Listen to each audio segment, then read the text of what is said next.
अगर लड़की पहले डिस्कशन चालू कर देती है मनी का तो बोलेंगे मनी माइंडेड है, लड़का चालू कर देता है तो बोलते हैं कि इसको तो पैसा ही चाहिए, दहेज चाहिए। तो इतनी डिफिकल्टी है, तो कैसे नेविगेट करे, कैसे कम्युनिकेशन को शुरू करे कि कम्युनिकेशन शुरू भी हो जाए और दूसरे वाला ऑफेंड ना हो या आपको नेगेटिव वे में भी ना लो। देखो जब आप 20s में हो ना तो ये एकदम ब्राइट टाइम है कुछ भी सेट करने का। ठीक है। तो अगर आप यहाँ से दो रास्ते हैं, एक तो आप डिसिप्लिन सेट कर लो, ठीक है, और हर चीज प्लान तरीके से चल लो। दूसरा जो तरीका है जो मोस्टली लोग अपना रहे हैं वो है कि यू लिव ओनली वंस। हर चीज 6% से नहीं बढ़ रही है, कुछ चीजें जो 6% से ज्यादा बढ़ रही है ना, तो हमें उन्हें भी अकाउंट में लेना होगा जिस तरीके से हम प्लानिंग कर रहे हैं। अब आप सोचते हो कि यार शार्क टैंक देखकर कि यार स्टार्टअप मैं कर लूँ, बिजनेस कर लूँ, लेकिन अब आप वो घोड़े बन चुके हो जिस ऐसे लग गया है एक्सपेंसेस का कि यार मैं अब रिस्क नहीं ले सकता हूँ, मैं इधर उधर नहीं देख सकता हूँ क्योंकि अब रिस्पॉन्सिबिलिटीज आ गई है। तो आप रिस्क टेकिंग भूल ही जाओगे और आप इस साइकिल में फंस चुके हो और आप इसमें एक स्पाइरल बनता जाएगा और आप इससे निकलना बहुत डिफिकल्ट है। कभी भी आप स्टार्ट कर रहे हो इन्वेस्टिंग, आपको ये देखना है कि मिनिमम आप 20% सेव और इन्वेस्ट कर रहे हो। आजकल डिस्कशन मतलब कितना मजा आता है लोगों को स्टॉक मार्केट के बारे में बात करते हुए, ये मैंने इसमें इन्वेस्ट किया, मैंने उसमें इन्वेस्ट किया, जबकि इन्वेस्टिंग बहुत बोरिंग होनी चाहिए कि आपने इन्वेस्ट कर दिया एंड आप भूल गए। जब आप गोल प्लानिंग करते हो ना तो आपकी पिक्चर बहुत क्लियर हो जाती है कि मैं क्यों इन्वेस्ट कर रहा हूँ। तो क्यों बहुत क्लियर होना जरूरी नहीं है। ऐसा नहीं है कि आपके पास पैसे और आप अंधा कहीं भी इन्वेस्ट कर रहे हो। आपके पास जो बेसिक फाइनेंशियल प्लान है वो होना बहुत जरूरी है। घर को एज अ इन्वेस्टमेंट कंसिडर मत करो, घर को एज अ घर ही कंसिडर करो कि आप उसमें रहने वाले हो। आपको उससे कोई रेगुलर इनकम तो जनरेट होने नहीं वाली है। आपको पता होगा 80,000 करोड़ के आसपास के फंड्स है जो गवर्नमेंट के पास पड़े, जो लोगों ने क्लेम नहीं करे हैं, इतना बड़ा अमाउंट।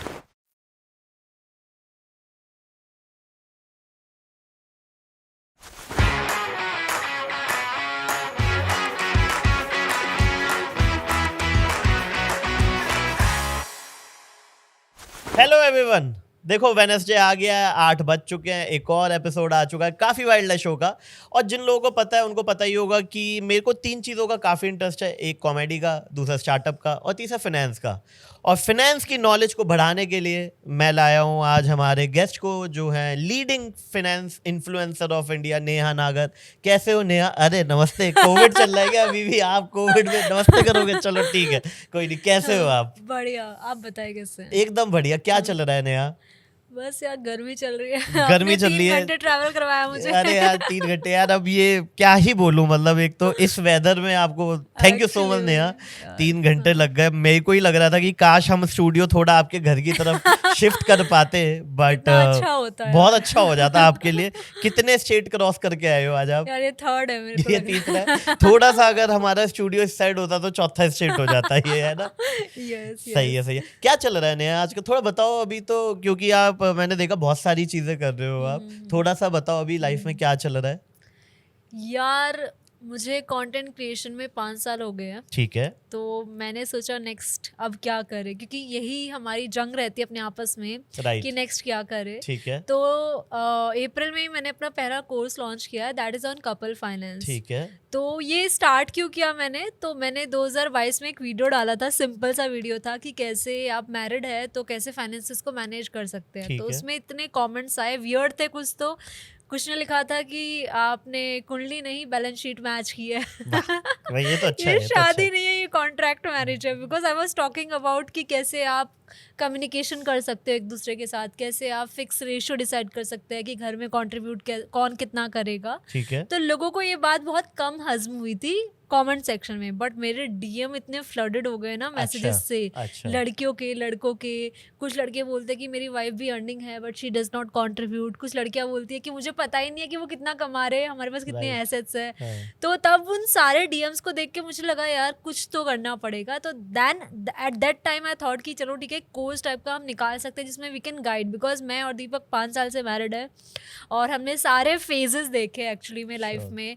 तो 0 से स्टार्ट किया, एक बिजनेस किया, वो नहीं चला, दूसरा किया, पहले हम जॉब करते थे और आपस में भी हमारा माइंडसेट थोड़ा डिफरेंट था। अरेंज मैरिज थी, तो कैसे हम सेम पेज पे आए और कैसे हमने अपनी फैमिली को एक अच्छी तरीके से फाइनेंशियल लाइफ दी और कैसे हम अब अपने फाइनेंशियल फ्रीडम के लिए तैयारी कर रहा है। तो ये सब जो एक्चुअली मैंने एक्सपीरियंस किया मेरे आसपास लोगों के साथ हो रहा है, वो सब मैं सिखाना चाहती थी और इसी वजह से मैंने पूरा जितना भी 2-3 साल का टाइम लिया और आसपास के लोगों से बात किया। एंड आई टेल यू अपूर्व कि आजकल अगर कोई लड़की अपने लिए प्रॉस्पेक्ट ढूंढ रही है लड़का, तो उसको इतनी डिफ़िकल्टी हो रही है, सेम विद बॉयज़ ऑल्सो, कि किस तरीके से आगे की चीज़ मैनेज होने वाली है, राइट। अगर लड़की पहले डिस्कशन चालू कर देती है मनी का, तो बोलेंगे मनी माइंडेड है। लड़का चालू कर देता है तो बोलते हैं कि इसको तो पैसा ही चाहिए, दहेज चाहिए। तो इतनी डिफ़िकल्टी है, तो कैसे नेविगेट करे, कैसे कम्युनिकेशन को शुरू करे कि कम्युनिकेशन शुरू भी हो जाए और दूसरे वाला ऑफेंड ना हो या आपको नेगेटिव वे में भी ना लो। बट तो ये कोर्स क्यों बना रहे हो? ये तो बहुत अच्छी मार्केट अपॉर्चुनिटी है। हाँ, हाँ। कपल को बिठा के नेगोशिएट करवाओ ना सामने बैठ के। इसे कोर्स क्या बना रहे हैं? ये तो बड़ा गेम खेलो यार। यार सीमा आंटी किस किस को पकड़ेंगे, कहाँ अरे, कहाँ जाएंगे? 10 क्लाइंट पकड़ने हाँ। मोटे, बस खत्म। ये कहाँ तुम कोर्स में पर चली गई यार? अल्टीमेट जो एम है वो पैसे कमाने का नहीं है, डेफिनेटली अच्छा। एजुकेट करने का है। तो अच्छा। मैं हमेशा बोलती हूँ मैं एजुकेटर हूँ Sure. करने को, because I am from wealth management background. तो मैं वेल्थ मैनेज करती थी IIFL में, तो मैं वहाँ काम कर रही थी, मैं Sure. एम्प्लॉय थी वहाँ पर। तो मैनेजमेंट का बैकग्राउंड तो है, तो चाहूँ तो मैं पैसे मैनेज कर सकती हूँ, बट मेरा इंटरेस्ट जो एजुकेशन में ज़्यादा है, सिखाने में ज़्यादा है कि Sure. आप खुद करो, I can tell you the steps. तो इसीलिए ये कोर्स आया है। बट नेहा, शुरू से थोड़ा शुरू करते हैं। मेरे को, क्योंकि हमने बहुत बार बातें की है, लेकिन कभी भी हमने आपके प्री फाइनेंस इन्फ्लुएंसर वाले फेज की बातें नहीं की है, नॉर्मली पोस्ट की बातें की है। तो थोड़ा मेरे को शुरू से बताओ, कैसा था बचपन, कैसी लाइफ रही, कहाँ पढ़ाई की है, क्या की है? तो यार जब मैं 12 साल की थी, तो तब हम गांव से शहर आए थे। तो कौन से 12 गाँव- साल कौन से तक गाँव में थे? कचेड़ा गांव है हमारा। अच्छा। इधर गौतम बुद्ध नगर में, अच्छा। ग्रेटर नोएडा के पास ही है, ठीक बहुत है। पास में है। तो वहाँ पर रहे थे हम तब तक, और पेरेंट्स किसान फैमिली से है, तो वेरी लोअर मिडिल क्लास जो आप बोलोगे अच्छा। ना, बिल्कुल लोअर से भी लोअर थे। तो ऐसा था कि मतलब we use to fight for daily जो घर का खाना वाना होता है उनके अच्छा। लिए। हाँ। ओके। तो बट फिर किसी ने बोला कि पापा को एक फैक्ट्री बताया कि वहाँ काम कर सकते हो, तो उन्होंने वहाँ काम करना चालू कर दिया गांव से ही। तो कुछ साल गए, बट गांव में ना डर होता था, डे और नाइट की दोनों की शिफ्ट होती थी। तो रात को जब पापा वापस जाते थे ना, तो डर होता था चोर का, या साइकिल Right. छीन लेंगे। साइकिल से जाते थे पापा इतनी Right. दूर, और ज़्यादा हाँ। पुरानी बात भी नहीं है, 2004 या 2005 की बात है ये। अच्छा। हाँ। तो वो डर होता था, तो उन्होंने तब सोचा कि यार ठीक है, अभी हम मूव कर सकते हैं थोड़ा बहुत, क्योंकि कुछ साल हो गए थे अर्न करते करते। ठीक है। तो आई थिंक उनको 4-5 हज़ार रुपये मिलते थे मंथ के। अच्छा। तो उसमें से फिर हम यहाँ लोहिया नगर है एक, Okay. गाजियाबाद में जगह, वहाँ रहे एक कमरे में 5 लोग। ओके। तो उसके बाद फिर यहाँ पर जैसे चेंज होता है ना, एनवायरनमेंट चेंज हो गया। तो वहाँ पर तो मैं हिंदी मीडियम से पढ़ी हूँ और सरकारी टाइप के स्कूल्स है। यहाँ पर पापा ने सोचा कि यार अब वो थोड़ा सा ठीक अर्न करने लग गए, तो थोड़ा सा इनको अपग्रेडेड लाइफ देते ठीक हैं। है। तो यहाँ इंग्लिश मीडियम में हम लोगों को दाखिला दिलाया। लेकिन वो जो Hindi medium to English medium है, वो ट्रांजिशन इतना मैं नहीं मैनेज कोई कर नहीं पाई, कर बिकॉज मैं पाता। 12 साल की ऑलरेडी हो चुकी थी। तब तक हमारा बहुत सारी चीज़ें सेट हो जाती है, राइट। 8th क्लास में थी मैं। तो उसके बाद एक इंसिडेंस बताती हूँ। तो हमारे यहाँ पर गांव में लड़कों को अगर ग्रीट कर रहे हैं तो भाई साहब बोलते थे, स्कूल्स में सिखाते थे। अच्छा। और लड़कियों को बहन जी सिखाते थे। ठीक है। तो मैं यहाँ पर आके सबको ऐसे ग्रीट करती थी, भाई साहब बहन जी। तो अरे भैया। बच्चे लोग हंसते थे मेरे ऊपर क्या हो रहा है ये ये? बहन जी क्यों बोल रही है? और भाई साहब भी क्यों बोल रहे हैं ये? तो ऐसे छोटे छोटे इंसिडेंट्स बहुत होते थे, बहुत चीज़ों के मुझे नाम नहीं पता होते थे। Right. तो ऐसे फनी हो जाता था स्कूल में। तो मेरा कॉन्फिडेंस बहुत ही नीचे आ गया था। ठीक है। तो बट धीरे धीरे फिर भी कि कुछ करना है यार, कुछ करना है फैमिली के लिए, अपने लिए कुछ करना है। तो ठीक है। एजुकेशन में थोड़ा ध्यान देके 12th मेरी ठीक ठाक 80% से पास आउट हो गई मैं, जो ठीक कि है। मेरे लिए बहुत बड़ी बात थी। वहीं because- गाजियाबाद से? हाँ, गाजियाबाद से पास आउट हुए हम।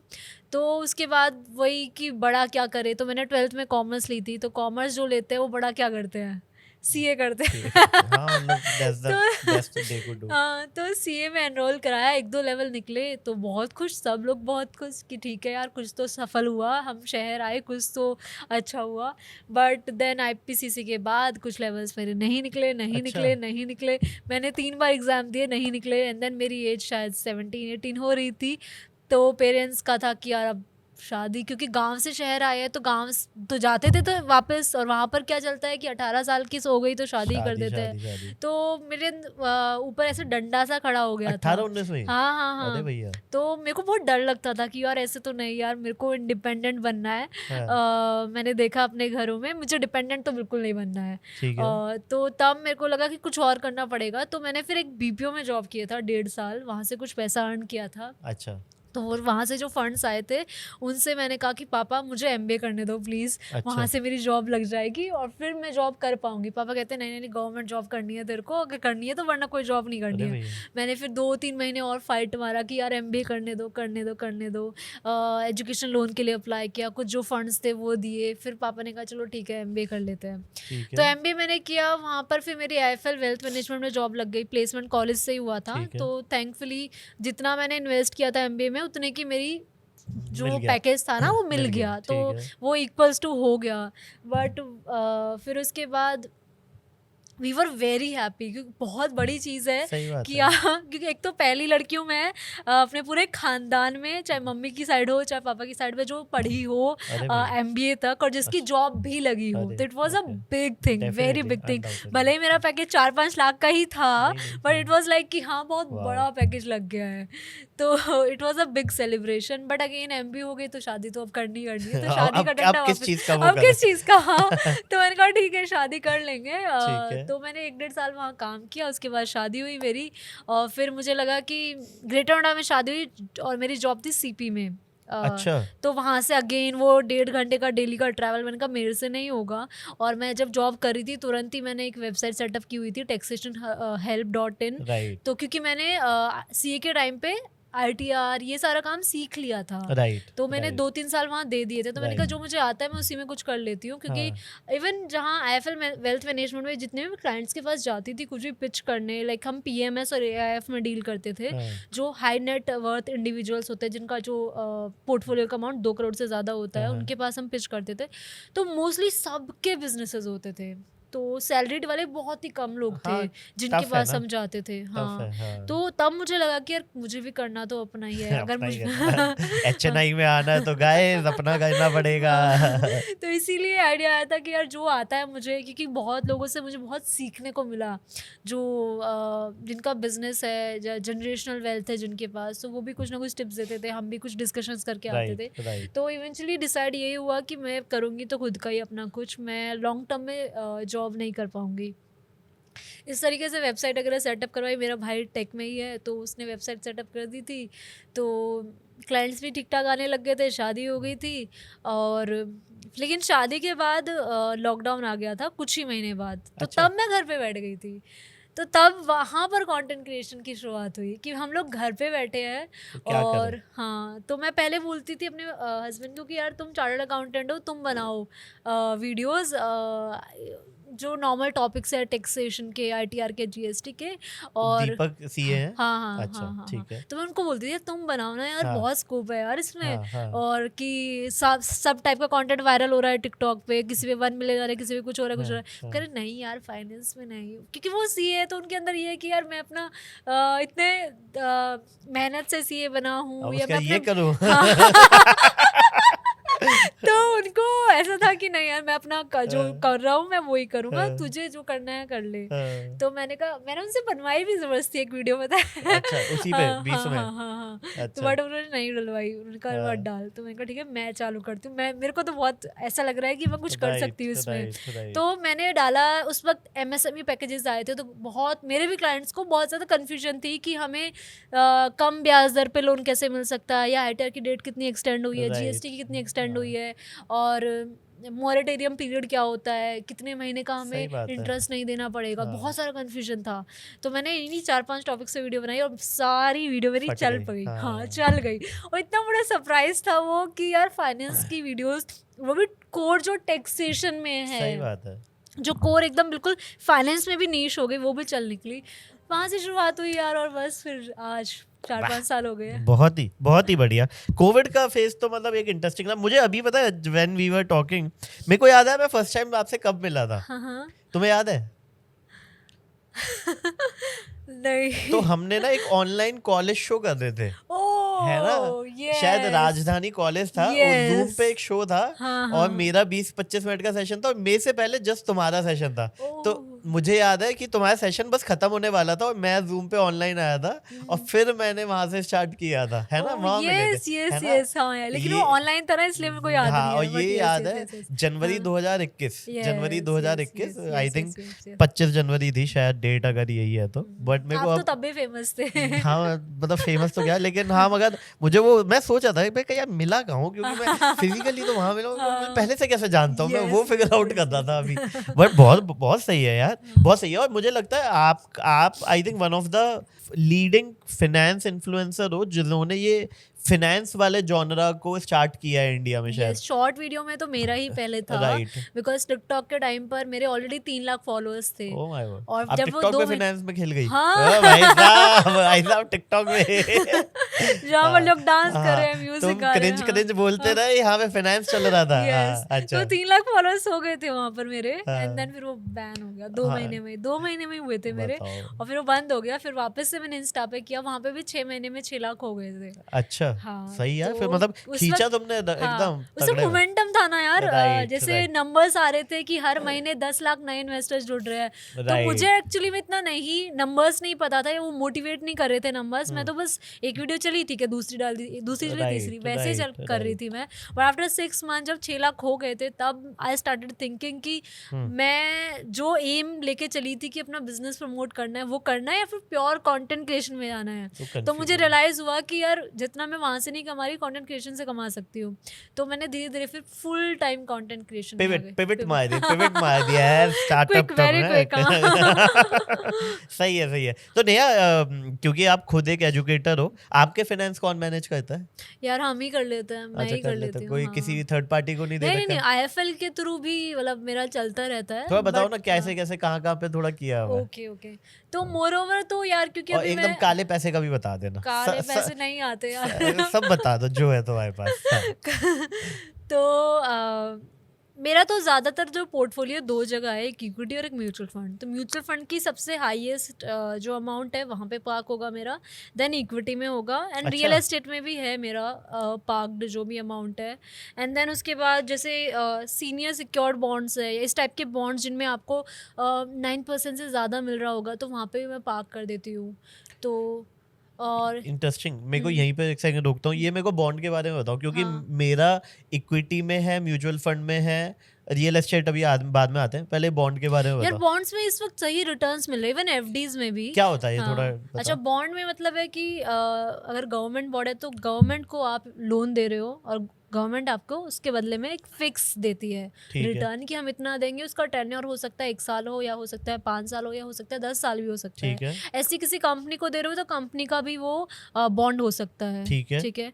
अब कंपनी को जब दे रहे हैं तो वहाँ पर हमें रेटिंग चेक करनी होगी, कितना हम उस पर भरोसा कर सकते हैं, या क्या उसका बैकग्राउंड है, हम उसको उधार दे कि नहीं दे, वो हमें वापस दे पाएगी कि नहीं. क्योंकि पिछली बार कुछ ऐसे केसेस हुए जहाँ पर कंपनीज डूब गई है बॉन्ड्स असाइन करके. तो हमें वैसी चीज़ों से बचना है. बट जब हम गवर्नमेंट बॉन्ड्स की बात करते हैं तो वहाँ पर जो हमारा पैसा वो ज्यादातर सिक्योर्ड ही रहता है. वहाँ पर डूबने का खतरा बिल्कुल नील बट्टा सा होता है, अनलेस इकोनॉमी आपकी वैसा कोई बड़ा ही कुछ हो जाए. तो और जो सीनियर सिक्योर्ड बॉन्ड्स की बात कर रही हूँ, ये होता है कि जो अगर एक कंपनी है वो सीनियर सिक्योर्ड मतलब डबल सिक्योर्ड है, समझ गया. तो वो बॉन्ड्स इशू कर रही है, तो पहले वो अपने जो इक्विटी है या बाकी सबको पे करेगी, एंड देन आपको पे कर देगी.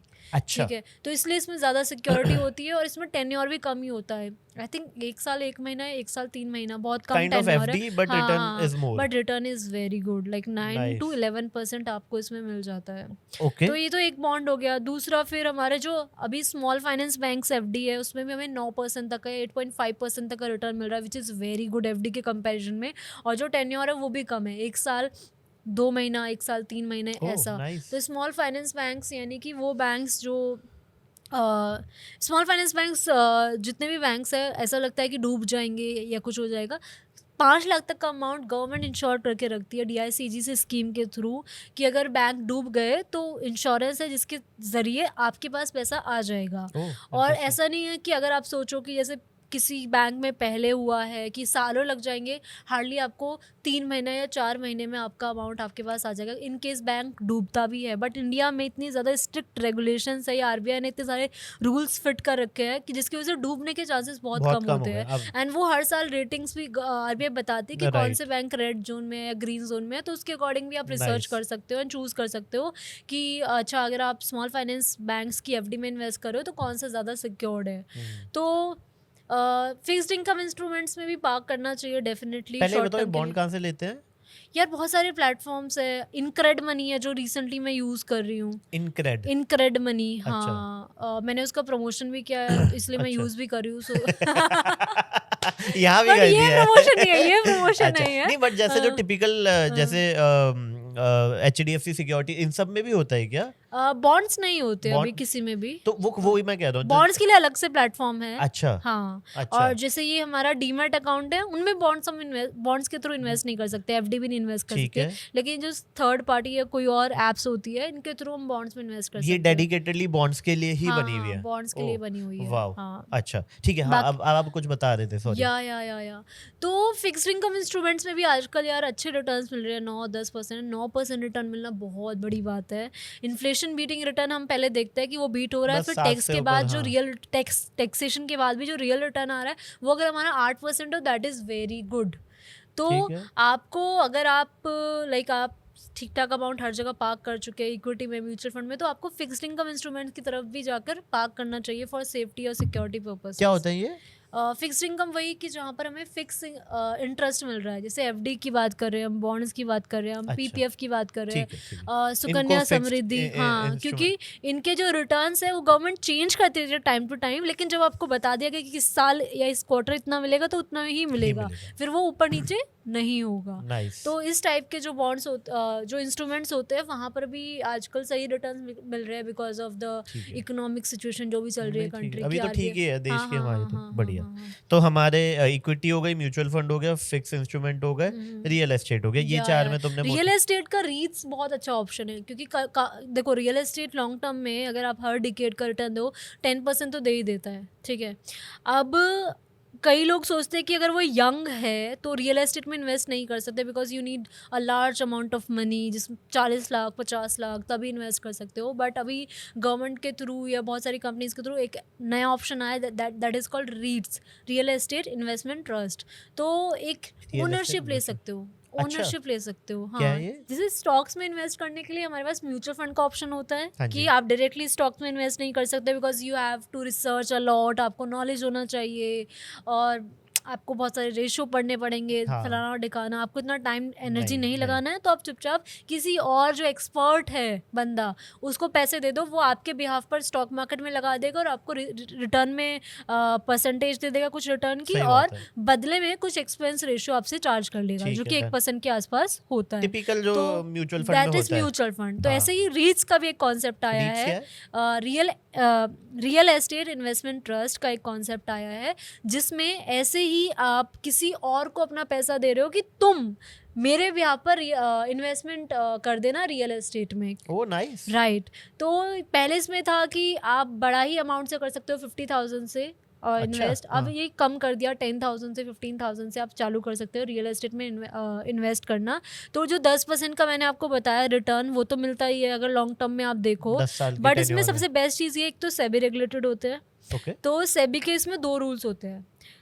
पहला रूल है कि ये जो रीट्स है, ये जो मैनेजर है जो आपका पैसा रियल एस्टेट में लगा रहा है, मॉल्स में लगा रहा है, प्रॉपर्टीज में लगा रहा है, या जो शॉपिंग कॉम्प्लेक्सेस है उन सब में लगा रहा है आपके बिहाफ पर, तो वो जहाँ पे भी पैसा लगा रहा है 80% प्री कंस्ट्रक्शन, 80% कंस्ट्रक्टेड होने चाहिए। मतलब सिर्फ 20% हवा में नहीं लगाएगा कहीं, सिर्फ 20% जो है वो थोड़ा सा रिस्क लेकर कहीं और लगा सकता है, लेकिन 80% शुड बी रेवेन्यू जनरेटिंग, कि जैसे ही तुम लगा रहे हो तुरंत की तुरंत आपको रेंटल यील्ड आनी चालू हो जाए। जैसे कमर्शियल स्पेस में जो रेंटल यील्ड आती है दैट इज अराउंड 7-8%। राइट। जो हमारा रेजिडेंशियल है वहाँ 2-3% आती है, लेकिन कमर्शियल स्टेट में हम अच्छा एक्सपेक्ट कर सकते हैं। और अगर कोई प्राइम लोकेशन पे लाइक एम्बियंस मॉल है या दिल्ली में साकेत में कोई मॉल है, सिटी वॉक, तो वहाँ पर हमारा जो रेंटल रेट है वो बहुत हाई होता है, 10 बार, हाँ। राइट। तो गवर्नमेंट का 2 रूल है, एक तो आपको 80% रेवेन्यू जनरेटिंग एसेट्स में ही लगाना है, ठीक है, दूसरा रूल ये है कि आप जितना भी कमा रहे हो उसका 90% आपको एज अ डिविडेंड यानी कि एज अ इनकम डिस्ट्रीब्यूट करना ही है इन्वेस्टर्स में। मेरे को। हाँ, तो वो मंथली वाओ। आपको मिलेगा। यार ये तो बहुत सही चीज तो है। कितनी सही चीज है। बट आप ये सेकंड क्वेश्चन, तू हाँ, रुक जाओ, कहाँ हाँ। कैसे डालते हैं ये भी बताओ। इसे किसका स्पॉन्सर लिया हुआ है, दे दो उसका नाम, यहाँ पे भी कोई इशू नहीं है। अरे यार तो स्क्रीनर पे चले जाओ आप, स्क्रीनर पर, अच्छा, वहां पर देख लो, बहुत सारे रीड्स आपको आ जाएंगे। ठीक है। हार्डली अभी जो है वो आई थिंक अंडर 10 है, 10 नंबर से कम है, रीच ज़्यादा नहीं है अभी इंडिया में। ठीक है। तो 7-8 रीड दिखेंगे जिसमें आपको लग रहा है कि ज़्यादा नॉलेज है जिस एरिया की या जिस थीम की, जिस थीम Sure. पे वो रीड्स बना हुआ है, Sure. उसे सेलेक्ट कर लो। देख लो कि उसकी इंडस्ट्री उसके कंपैरिजन में जो दूसरा रीट है आसपास उसके क्या? अकॉर्डिंग उसका पी रेशियो ज़्यादा हाई तो हाँ, नहीं हाँ, है, समझ एक्सपेंस गया, रेशियो हाँ। ज़्यादा हाई तो नहीं है, and then that's it, select कर लो। बस 2 ही भाई, चीज़ें देखनी है, वाह। 2-3 चीज़ें यार देखनी है। पॉडकास्ट का कितना फायदा है ना, फ्री में कंसल्टेशन एडवाइस मिले जा रही है, और क्या चाहिए बताओ। इतना डेप्थ में समय मेरे को पता ही नहीं था भाई। हाँ। वरना सच बात है, आधी जनता तो रियल एस्टेट में अभी मैं भी वही सोचता हूँ कि यार जब तक 1 करोड़ 1.5 करोड़ नहीं होगा आपके पास, आप कैसे कहीं पे एक फ्लैट, एक या मॉल का एक जो भी शॉप है या ऑफिस का एक कोई चैम्बर टाइप का जो लेते हैं, वो कैसे लोगे। बट ये सबसे बहुत ही बेस्ट पार्ट तो इंटरेस्टिंग, सेबी के रूल्स है। सही बात है, जो हमें पता भी नहीं है ये, हाँ। विच इज और इनफैक्ट काफ़ी सारे इन्फ्लुएंसर अभी इसी दुविधा में है, जो एक बहुत ही डिबेट चलती रहती है कि आपको घर रेंट पे लेना चाहिए या बाय करना चाहिए। और ये तो बहुत ही बीच का इतना सही ऑप्शन है कि बाहर में जाए, हम रेंट पे रह रहे हैं नहीं, हमारे पास है रियल एस्टेट। क्योंकि Yes. अभी तक माइंड में सबके रियल एस्टेट वही है ना कि ये घर है, मतलब ये है रियल एस्टेट। बट वर्चुअल जैसे it's like as good as liquid gold. Gold में भी तो पहले ये होता था ना कि जब तक आपके हाथ में वो बिस्किट नहीं आएगी आपको गोल्ड लगेगा नहीं, लेकिन Yes. उसके बाद गोल्ड ETF आ गए, सबके आ गए, तो इज एज इक्वल एज कि तुम्हारे पास उतना ही गोल्ड पड़ा हुआ है, बस हाथ में नहीं है। तो हमारे पास इन्वेस्टमेंट्स के ऑप्शंस बहुत ज्यादा आ गए हैं। कैसे ये बहुत कनेक्ट ज़्यादा कैसे आ गए। करते हैं, आपसे कर सकते हैं? अगर मुझे कनेक्ट करना हो तो ये तो फ्री सर्विस है या इसके लिए यार चार्ज होगा? दोस्तों के लिए तो फ्री है। अरे, बहुत बहुत वैसे बढ़िया। मैं देती नहीं हूँ, अच्छा, मतलब हाँ। कंसल्टेशन हम करते ही नहीं है, Nice, बस nice. फ्रेंड्स के लिए थोड़ा बहुत बात कर सकते हैं भाई आपस बहुत में। सही है। अच्छा ठीक है, तो हाँ, हमारा हाँ। रियल एस्टेट हो गया। और इस- दूसरा एक और है, जी। इनविट्स बोलते हैं उन्हें, क्या? इनविट्स।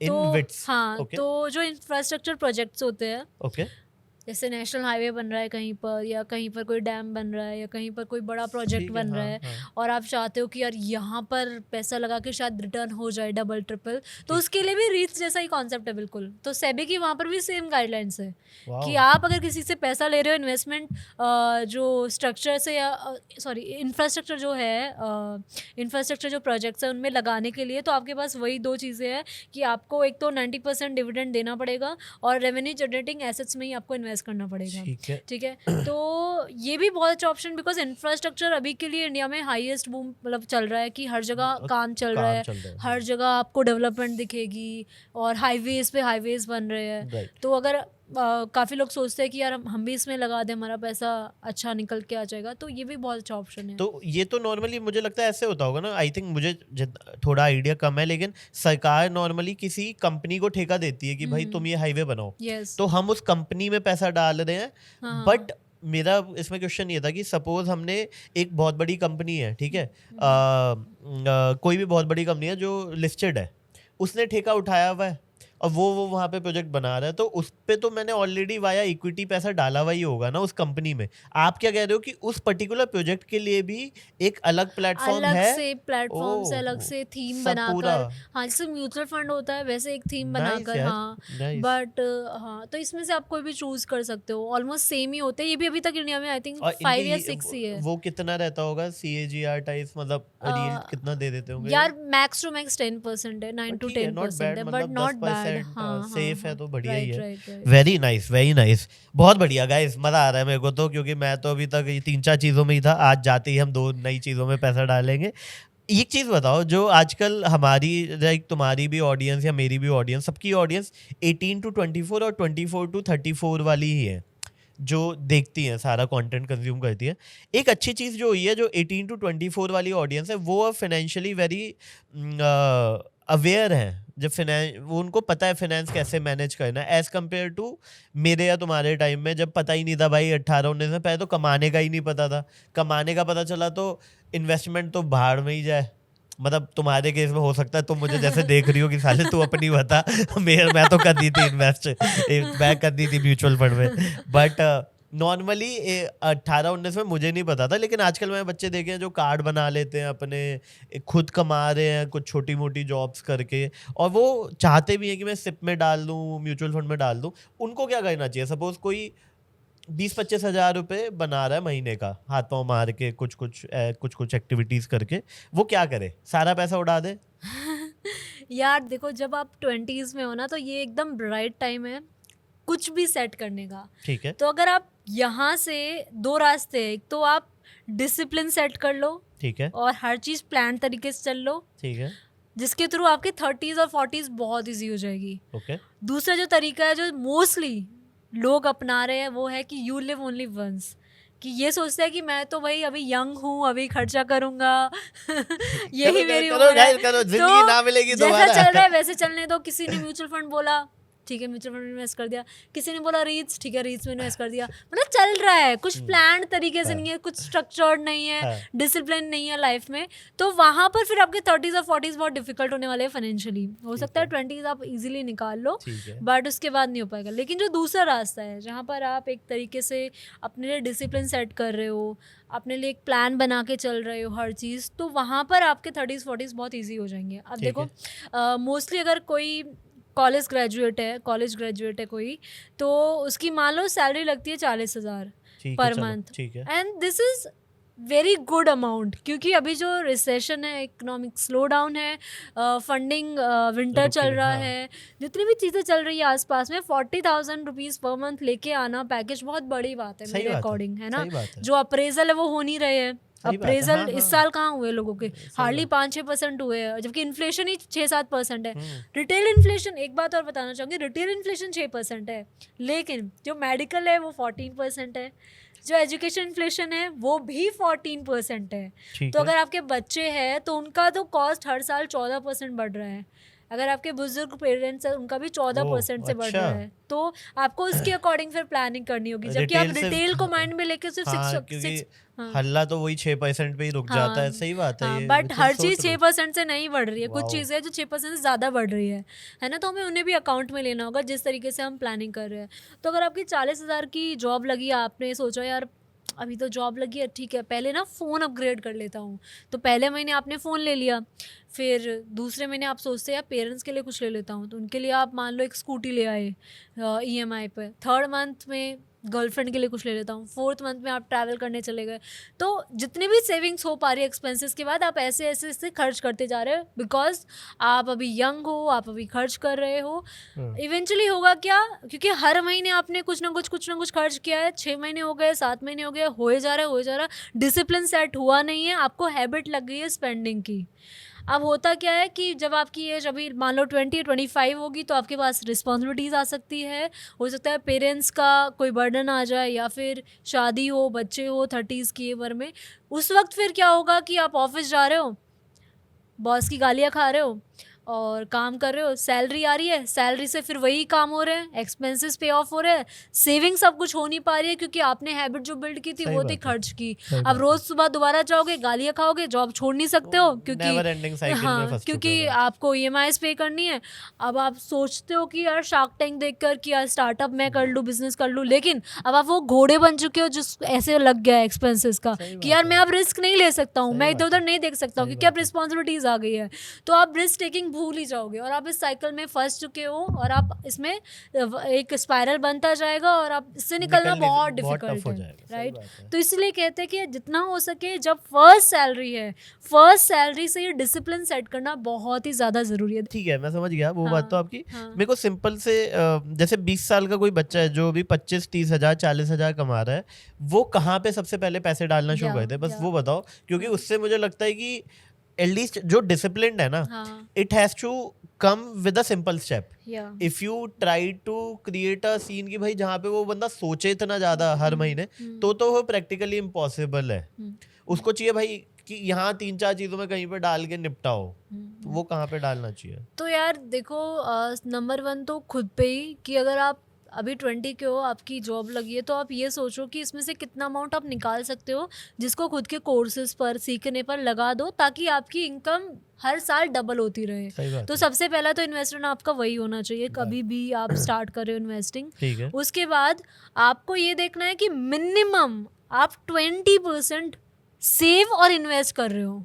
एक होता है अच्छा। सिर्फ सेव कर रहे हो तो वो अलग है, बट सेव करके इन्वेस्ट भी कर रहे हो मिनिमम 20%, सो दैट आपके जो फ्यूचर में सारे गोल्स है, लाइक आपको मान लो 2 साल बाद कोई स्कूटी, बाइक या गाड़ी लेनी है, 5 साल बाद घर लेना है, 10 साल बाद कुछ और करना है, इवन आपको एक थाईलैंड की ट्रिप लेनी है तो उस पर भी 50-60 हज़ार मोर भी, उससे भी ज़्यादा खर्च हो जाता है। तो आपको हर चीज़ के लिए पहले से इन्वेस्टिंग चालू करना होगा। तो 20% का तो ये आपको डिसिप्लिन बनाना ही रूल है, बना लो कि बनाना ही 100 है। में से 20 रुपए तुम्हारे ये जाएंगे। कम नहीं होना, ये ज़्यादा कर ज़्यादा दो, कर दो, 30 कर दो इसको, बट 20 से कम मत करो, क्योंकि अभी और ये बहुत डिफिकल्ट है।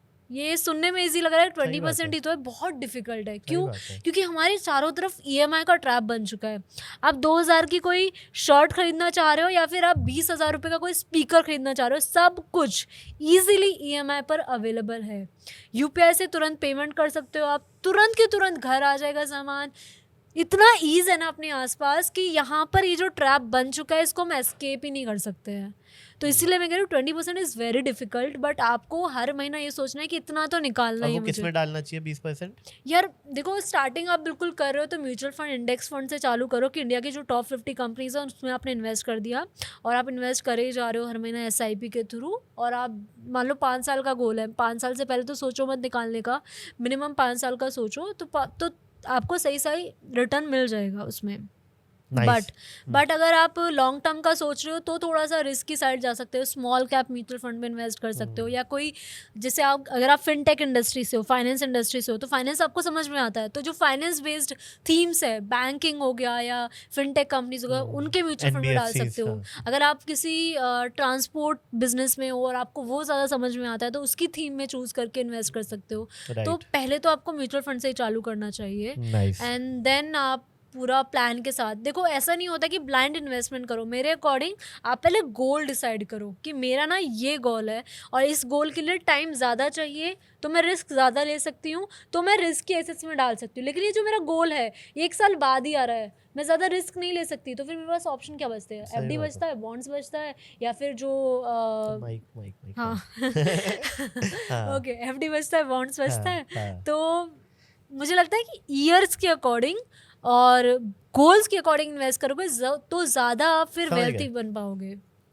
आई थिंक ना, जो मुझे एक बहुत इंटरेस्टिंग चीज़ लगती है ना, जो आई डोंट नो काफ़ी लोग इससे अवेयर हैं कि नहीं, इंडेक्स फंड मुझे लगता है सबसे सॉर्टेड चीज़ बनी हुई है, जिसका काफ़ी लोगों को पता नहीं अभी भी आइडिया है कि नहीं है। जैसे आप कभी भी देखो, काफ़ी शेयर्स को इंडेक्स फंड बीट कर देता है एवरी ईयर, और लोग ढूंढते रहते हैं कि भाई टिप दे दे, शेयर मार्केट में ये वाला शेयर बता दे, कौन से शेयर में डालूं। मुझे लगता है अगर आप इंडेक्स फंड में भी डाल देते हो, year on year I think 25% वो अभी भी दे रहा है। और 25 तो बहुत अच्छी और बात 25 है। बहुत अच्छी बात, और वो हाँ। तो सिर्फ निफ्टी का ही है। मतलब निफ्टी जितना ग्रो कर रहा है उतना वो इंडेक्स फंड अपने आप दे रहा है। तो अगर तुम्हें कोई भी शेयर, कोई भी इन्वेस्टमेंट 25% दे रही है 5 साल में, मतलब वो सीधा सीधा 2.5 गुने से ज़्यादा होगी, शायद ज़्यादा ही होगी।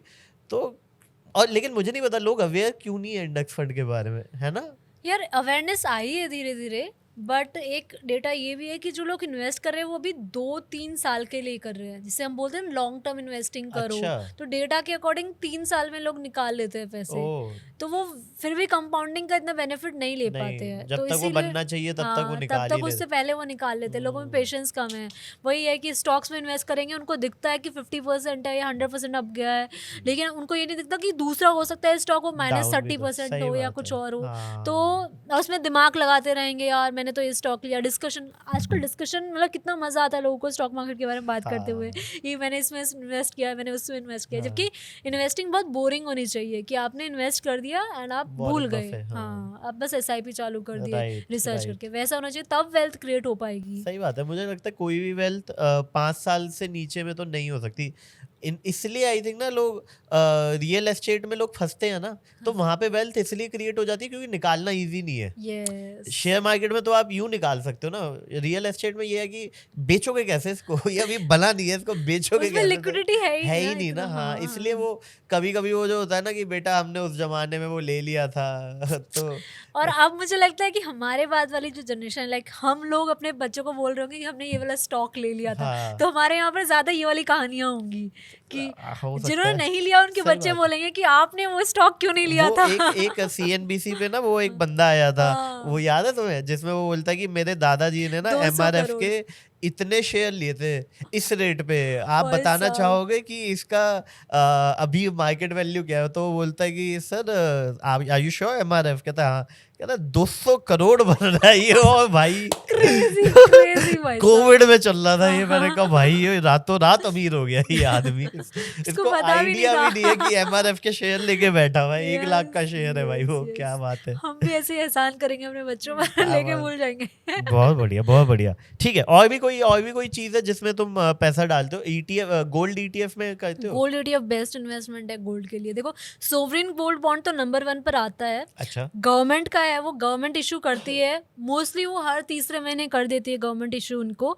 और मतलब हम सरकार के गोल्ड जो बाय कर दिए सरकार, उसमें पैसा डाल रहे हैं, यस यस और कितना दे देते हैं वो मोटा मोटा? देखो वो जो जैसे गोल्ड का लॉन्ग टर्म में रिटर्न हम एक्सपेक्ट कर सकते हैं 10% का, जो हम पिछले 30 साल या 20 साल का जो रिटर्न देख रहे हैं, ठीक तो है, हमें 10% का रिटर्न गोल्ड दे देता है, which is a very good number. ठीक है। और उसके अलावा क्योंकि हम सरकार के थ्रू इन्वेस्ट कर रहे हैं, तो सरकार हमें 2.5% और देती है एक्स्ट्रा, तो दैट इज 12.5% के आसपास का, जो हम मोटा मोटी मतलब कैलकुलेशन मान सकते हैं। सॉरी टू इंटरप्ट, 10% अगर हम किसी नॉर्मल किसी से खरीदे हैं, मान लो HDFC सिक्योरिटीज, ICICI, या लेकिन हमने सरकार से अगर खरीदा तो 2.5% और। प्लस अगर आप मेच्योरिटी तक होल्ड करते हो, यानी कि 8 साल तक, तो आपको टैक्स भी नहीं देना है। तो गवर्नमेंट की सिक्योरिटी है हर टाइप की, और हर Nice, चीज़ nice. ऑनलाइन अवेलेबल है, खरीदो। और आप इसको, अगर आपको लिक्विडिटी चाहिए तो आप इसको एक्सचेंज पर बेच भी सकते हो, यानी कि स्टॉक मार्केट में बेच भी सकते हो इसको। ये कहाँ से मिलते हैं गवर्नमेंट के बॉन्ड? यार ये आपके जो भी जैसे ICICI है या कोटक है, जो भी ऐप है आप यूज़ करो, उसके थ्रू अच्छा, उसमें मिल जाते हैं, जैसे हाँ, मतलब हाँ। ETF है, सेम तरीके से ये भी मिल जाते हैं। मिल जाते हैं। नाइस यार। लेकिन जब गवर्नमेंट इशू करती है तो मोस्टली आपको आपके बैंक के थ्रू ही मिलेंगे, उसमें ऐप में जाकर आपको दिख अच्छा, जाएगा। हाँ, अच्छा। अदरवाइज आपको डेली वैसे खरीदना है तो वो ट्रेडिंग में। अच्छा, ट्रेडिंग में हाँ, मान लो कोई हाँ, बेच रहा है तो उससे हाँ, खरीद हाँ, लो। वैसा, लेकिन वैसा। सरकार से जब सरकार हाँ, लॉन्च हाँ, करती है वो तो इशू वेट करती करना। है हर तीसरे महीने मोस्टली, कभी वाओ। कभी नहीं करती है, बट मोस्टली हर तीसरे महीने में कर देती है सही इशू। है, बढ़िया। तो दूसरा ऑप्शन है हमारा गोल्ड ETF बस। फिर वो भी वही है कि जब हम ETF चूज कर रहे होते हैं, क्योंकि ETF में क्या होता है कि सेम लिक्विडिटी का ऑप्शन होता है कि आप कभी भी खरीदो कभी बेचो, क्योंकि वो एक्सचेंज पर ट्रेडेड होते हैं, यानी कि Right. BSE NSE पे मिल रहे होते हैं। तो और ये जो ETF होते हैं ये वो ट्रैक कर रहे हैं गोल्ड को ही, है ना, उसी को ही, हाँ। गोल्ड को ही ट्रैक हाँ। कर रहे हैं। तो जब भी हम ETF चूज करें, बस ये देख ले कि ट्रैकिंग एरर ज़्यादा ना हो, मतलब जितना रियल गोल्ड रिटर्न दे रहा है उतना ही वो दे रहा हो, और Right. एक्सपेंस रेशियो कम से कम हो। तो ETF चूज करते हुए भी ये 2 चीज़ मेन हमें देखनी होती है। नाइस, वेरी नाइस, बढ़िया बढ़िया। क्रिप्टो में भी पैसा डालते हो क्या? यस यार, मतलब crypto is very controversial, but crypto में जैसे तुम्हें अगर आप समझ में young आता है हो- क्रिप्टो? हाँ यार, मतलब मैंने तो रिसर्च जब White बूम paper चला पढ़े था, हैं? बूम, हाँ जब बूम चला था तब हमने रिसर्च किया था। मैंने बहुत स्पेसिफिकली कुछ क्रिप्टोज में इन्वेस्ट किया था, काफ़ी अच्छा अमाउंट। और मुझे लगता है अगर आप यंग है और आपकी रिस्क टेकिंग कैपेसिटी बहुत ज़्यादा है, तो पोर्टफोलियो का अगर आप 5% इन्वेस्ट कर रहे हो तो इसमें कोई हर्ज नहीं है, हाँ, तो मतलब कोई भी कर सकता कोई है। भी कर सकता है ना। बट अगेन जैसे इसमें क्रिप्टो में बूम्स आते हैं, जैसे 2018 में आया था, फिर 2021 में आया था, 21 फिर में डिप आया, फिर अभी फिर भी थोड़ा सा रिकवरी है, मोड हाँ। पे आ गया है क्रिप्टो। तो उसके लिए प्रिपेयर रहना चाहिए कि यार कभी भी एकदम 50% हो सकता है और कभी भी एकदम 100% हो Right. गया। तो बहुत ज़्यादा वॉलेटिलिटी है यहाँ पर, और गवर्नमेंट का टेक भी बहुत ज़्यादा डरा देता है इन्वेस्टर्स को कि अभी ये होने वाला है, वो होना है, तो उसकी वजह से भी बहुत ज़्यादा वॉलेटिलिटी है। तो अगर आप 5% अगर यार इन्वेस्ट करके अगर आपको मान लो 100% मिल जाए या मे बी मोर, Right. तो बुराई क्या है फिर। मुझे मेरा थॉट इसमें सिंपल है हाँ, गाइस कि क्रिप्टो में मतलब अगर आपको समझ नहीं आता तो आप वो पैसा डाल दो जो आपको लगता है कि ये डूब जाए तो मुझे बुरा ना लगे, बस Yes. इतनी साइंस है। क्योंकि मेरा लॉजिक तो ये कहता है कि भाई इक्विटी में एटलीस्ट आपको पता है कि वो कंपनी ये काम कर रही है, थोड़ा मोटा मोटा ही, मतलब आपको पता है कि आपने रिलायंस में पैसे डाले तो भाई अंबानी जी ये काम कर रहे हैं, आईटीसी में पैसे डाले ये कंपनी कर दी है। मुझे अभी तक मैंने हालांकि वाइट पेपर पढ़ने की कोशिश की थी, कभी समझ नहीं आया कि इथेरियम, बिटकॉइन एग्जैक्टली कैसे वो उनका ऊपर नीचे हो रहा होता है, वो मुझे समझ में नहीं आता। तो मुझे बस ये लगता है बाकी सबकी अपनी वो है, हम कोई भी इसमें डिस्क्लेमर डाल देंगे कि भाई तुम्हारे ऊपर है, लेकिन मोटा मोटा क्रिप्टो में मुझे लगता है उतना ही पैसा डालो जिसको तुम अगर लूज कर जाओ तो दुख ना हो। I think that's the easiest advice. और इथेरियम, बिटकॉइन ये टॉप 2 में आते ही है, तो इनमें भी डाल सकते हो भाई इजीली। इनमें तो अगर डालो। जितना हम टॉप 2 या टॉप 5 में डाल रहे हो, थोड़ा बहुत फिर भी वहां पर सिक्योरिटी प्रोबेबिलिटी है। है। जबकि अगर हम ऐसे कॉइन्स में डाल रहे हैं जो मीम कॉइन्स कहलाते हैं, शिबा इनू ऐसे टाइप, तो यहाँ तो एकदम या तो जाएंगे तो एकदम ऊपर चलेंगे, जाएंगे तो आपका पैसा बिल्कुल जीरो कर देंगे, तो वो भी चांसेस होते हैं। Dogecoin Dogecoin Elon Musk ने बोला था कि डॉज कॉइन ये है वो है, भाई सबने लगा दिया था डॉज कॉइन में। बढ़िया बढ़िया। एक और चीज बताओ, जैसे अब ये हमने जो जेनजी है, मिलेनियल है, इन्होंने भाई डाल अभी कमा रहे थे, शुरू में म्यूचुअल फंड में डाल दिए, हो गया उनका, ठीक ठीक बन रहा है। लेकिन प्रॉब्लम ये आई है जो 90s बॉर्न किड्स थे या उसके आसपास के, उनका जो फाइनेंशियल नॉलेज थी, फाइनेंशियल लर्निंग थी, वो बहुत वीक थी। मैं भी उन्हीं में आता हूँ। तो हमको तो जब 25-26 के हुए तब जाके लगा कि यार पैसे का करेंगे, एफडी से निकालो भाई, इन्फ्लेशन 7% है, एफडी 6% दे रही है, -1 हो रहा है मेरा साल का। तब थोड़ी सी नॉलेज बढ़ी। तो अब जो 27, 28, 30 के हुए जा रहे हैं, जिनका ठीक ठाक पैसा बन रहा है, वो क्या करें अब शुरू में, कहाँ से शुरू करें? यार अगर आप 27-28 के हो गए और इन्वेस्टिंग नहीं किए तो ये बहुत ही क्या है तारीफ वाली बात है। हाँ नहीं, जब जागो तब सवेरा, हमने भी शुरू किया। Yes yes yes yes. But अगर आपको अभी स्टार्ट करना है तो सबसे पहला तो इंडेक्स फंड ही होगा यार, है ना, उससे बेटर कुछ हो ही नहीं सकता है ना। हाँ, म्यूचुअल फंड से चालू कर सकते हो आप। तो अगर आप स्टॉक पिकिंग करना चाहते हो तो सबसे पहला तो हमारा क्राइटेरिया ये होना चाहिए कि जो हमें आता है, जिस इंडस्ट्री की हम नॉलेज रखते हैं, उस थीम को पिक कर लो। ठीक है ठीक है। दूसरा, हमें पेनी स्टॉक्स नहीं चूज करने हैं, यानी कि जिनका मार्केट कैप 10,000 करोड़ से कम है उनको आप छोड़ दो। ठीक है। जिनका मार्केट कैप 2 लाख करोड़ से ज़्यादा है, यानी कि जो एकदम लार्ज कैप है, उनको भी छोड़ दो, बिकॉज वहाँ पर भी हमारा जो ग्रोथ पोटेंशियल है वो लिमिटेड हो जाता है, स्लो होगा है ना। तो वो भी छोड़ दो बीच का। तो दूसरा फिल्टर हमने ये मार लिया। तीसरा जो फिल्टर हम मार सकते हैं कि पिछले 1 साल में कितना मूवमेंट हुआ है, तो उससे तो आपको अभी ऑलरेडी 2-3 स्टॉक्स टॉप पे दिख जाएंगे। अगर आप ये तीनों फिल्टर मार देंगे तो उन तीनों में से आप रिसर्च कर सकते हो कि इन तीनों में से मैं कौन से में पार्क करूँ। एक तो मैंने थीम चूज कर ली, एक मार्केट कैप चूज कर लिया, एक रिटर्न देख लिया पिछले 1 साल में अप साइड गया है या डाउन साइड गया है, क्यों गया है अप साइड, डाउन साइड क्यों गया है। जैसे कि अगर मैं अपनी इंडस्ट्री की बात करूँ तो एंजल ब्रोकिंग है या कोई और है, तो कौन सी ने अप साइड दिखाया है, क्यों दिखाया है, उसके फाइनेंशियल्स कैसे है, फिर और ज़्यादा डीप डाउन में रिसर्च कर सकते हो। बट इन तीनों क्राइटेरिया की वजह से जो 5,000 स्टॉक्स लिस्टेड है उसमें से एटलीस्ट हमारे पास टॉप 3 या टॉप 4 तो आ गए ना, तो अब हम ज़्यादा बेटर रिसर्च कर सकते हैं। ऐसे ही अगर आपको लग रहा है सोलर एनर्जी है या फिर ग्रीन एनर्जी है, इन सब में ग्रोथ आपको नज़र आ रही है, तो वहाँ पर वो वाला थीम सेलेक्ट कर लो स्क्रीनर पर जाकर, और फिर आपको वैसे स्टॉक्स दिख जाएंगे, है ना।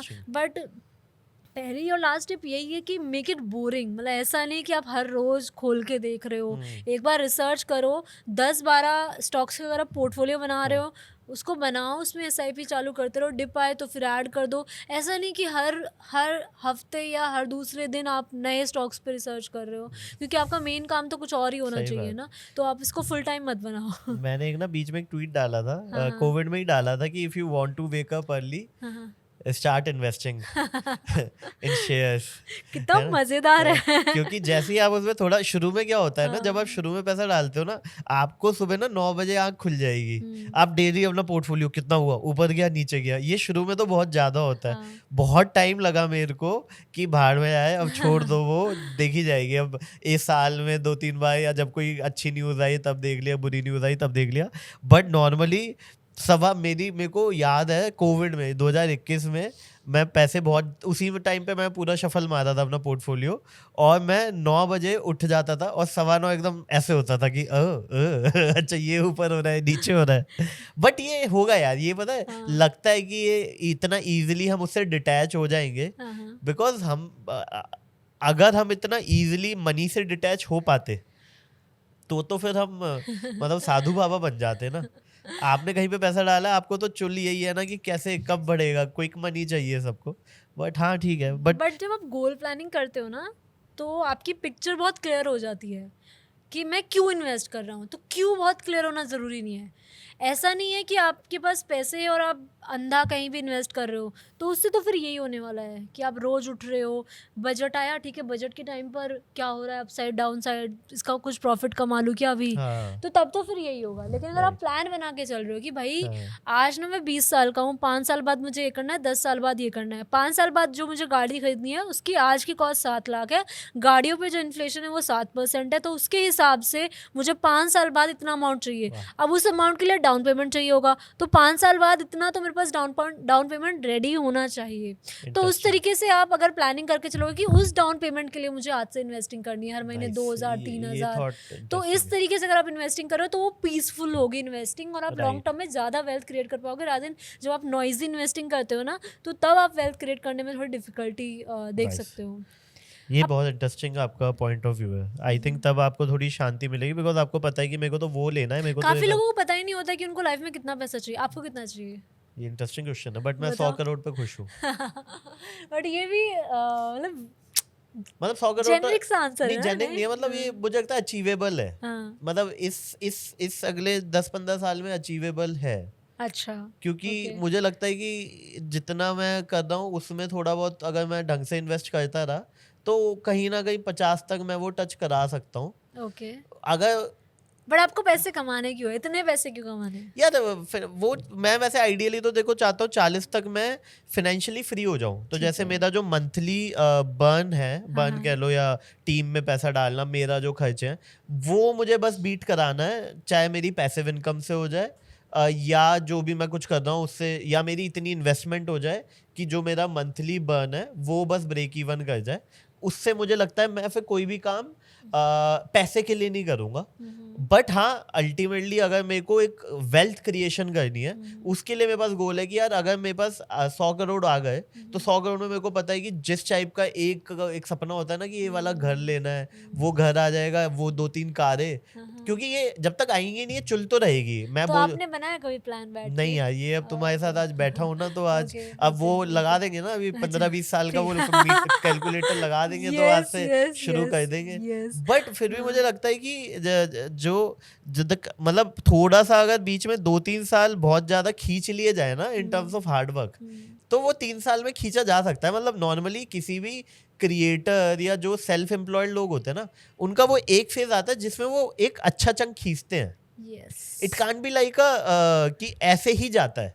इट विल बी लाइक कि ये इसका वो था, इसमें इसने बहुत खींचा, फिर उसके बाद ओके ओके ओके, फिर बहुत खींचा, फिर ओके ओके ओके, और बीच में एक बार कभी डिप भी आता है जिसमें कि अब तो most of the famous stars उनका देखा होगा एक बहुत गंदा डिप आया था जिसमें अब खत्म है, ये बैंकरप्ट हो गया है ये, और वो एकदम बॉटम था और उसके बाद से सडनली पीक आया था। तो अमिताभ बच्चन, हाँ मतलब आया बोलने वाला था बट मैं कहा ये थोड़ा हम वैसे बना देते। एबीसी कंपनी जो उनकी थी, बैंकरप्सी आई थी, लाल बादशाह, बड़े मियां छोटे मियां, उस टाइप का फेज चल रहा था।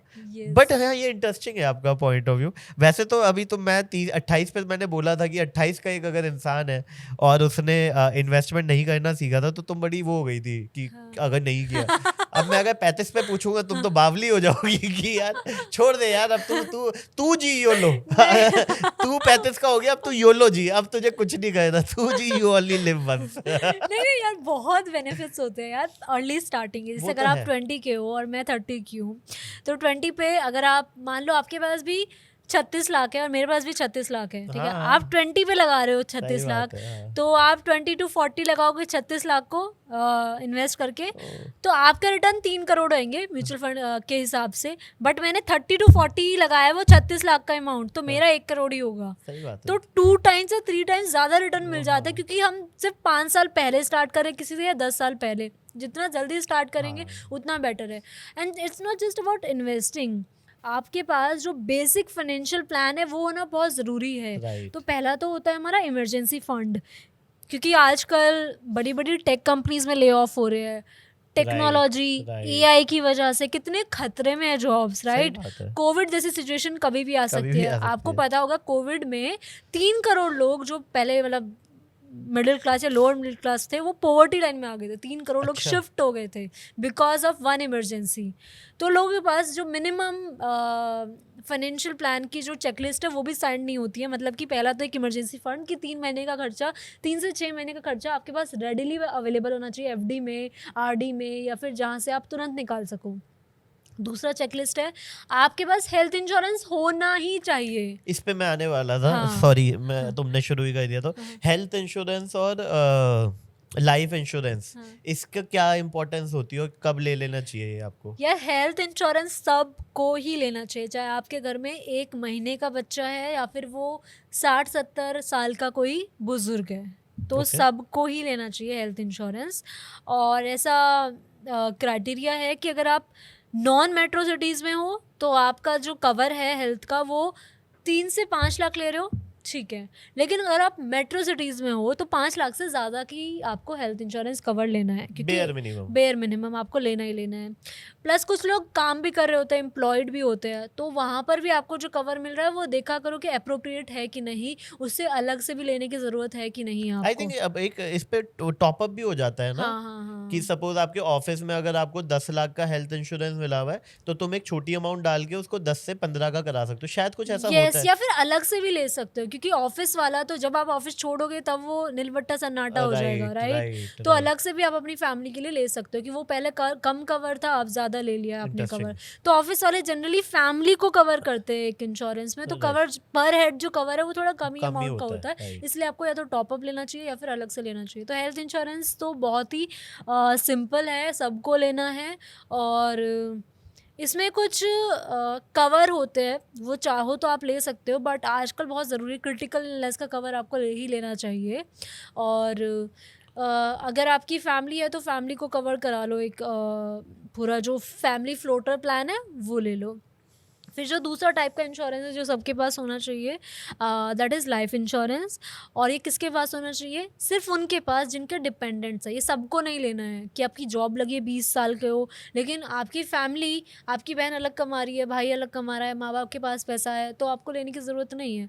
बट अगर आपकी जॉब लगी है, आप अर्न कर रहे हो और आपकी फैमिली भी आप पर डिपेंडेंट है, आप घर में पैसा देते हो, तो फिर आपको लाइफ इंश्योरेंस लेने की ज़रूरत है। और कितना कवर लेना है? तो ऐसा बोलते हैं कि जितने आपके एनुअल इनकम है उसका 20 टाइम्स, यानी कि साल में अगर आप 10 लाख कमा रहे हो तो उसका 20 टाइम्स यानी कि 2 करोड़ के आसपास का आप कवर ले सकते हो। अच्छा, तो ये लॉजिक इतना है। मिनिमम है। ये मिनिमम है। हाँ, तो इसका क्या लॉजिक है कि अगर आप चले गए तो आपकी फैमिली के पास इतना फंड आ जाएगा कि आपकी फैमिली अगले 20 साल के लिए एफडी करा दे उस अमाउंट की, तो एफडी के जो इंटरेस्ट आता है उससे ही अपना खर्चा निकाल ले। तो ये इसका लॉजिक होता है। और इसमें एक हैक ये कि जितना जल्दी आप लोगे उतना सस्ता प्रीमियम पड़ेगा। मतलब अगर आप बहुत ज़्यादा यंग है, 20-25 साल के हो, तो मंथली 600-700 का प्रीमियम देकर आप 1-2 करोड़ का कवर ले सकते हो। 1 करोड़ का, हाँ, मतलब 7,500 में आप साल के हाँ 2 तो 1 करोड़ का 1 कवर ले करोड़ का सकते हो। कवर ले हाँ, सकते हो। लेकिन जैसे ही आपकी एज बढ़ती जाएगी तो ये प्रीमियम बढ़ता जाएगा।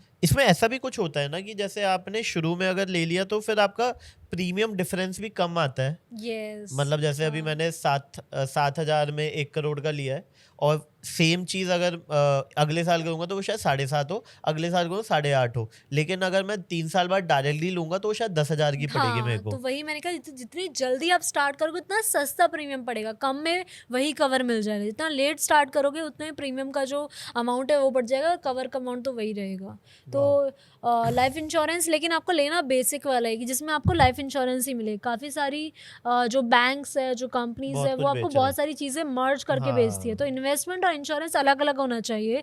तो अगर आप इंश्योरेंस ले रहे हो तो सिर्फ इंश्योरेंस लो, इन्वेस्टमेंट के लिए आप अलग से रिसर्च करके कुछ और कर सकते हो। क्यों? क्योंकि वो आपको बेचेंगे दोनों चीज़ें मर्ज करके, लेकिन जो इन्वेस्टमेंट का अमाउंट है वो निफ्टी 50 को भी बीट नहीं कर रहा होता है ना। और प्रीमियम का अमाउंट आपसे ज्यादा ले मुझे इसमें ना एक थॉट याद आ रहा है कि नॉर्मली ना बैंक वाले ऐसे बोलते हैं कि सर आज से आप ना हमें 600 रुपए दो, ठीक है, हर महीने आप 600 रुपए दो, 10 साल बाद हम आपको 1 करोड़ रुपए देंगे, है ना। ये कॉल आती होगी। मैंने बोला तू मेरे को आज 1 करोड़ दे दे, तू हर महीने मुझसे 600 रुपए ले ले।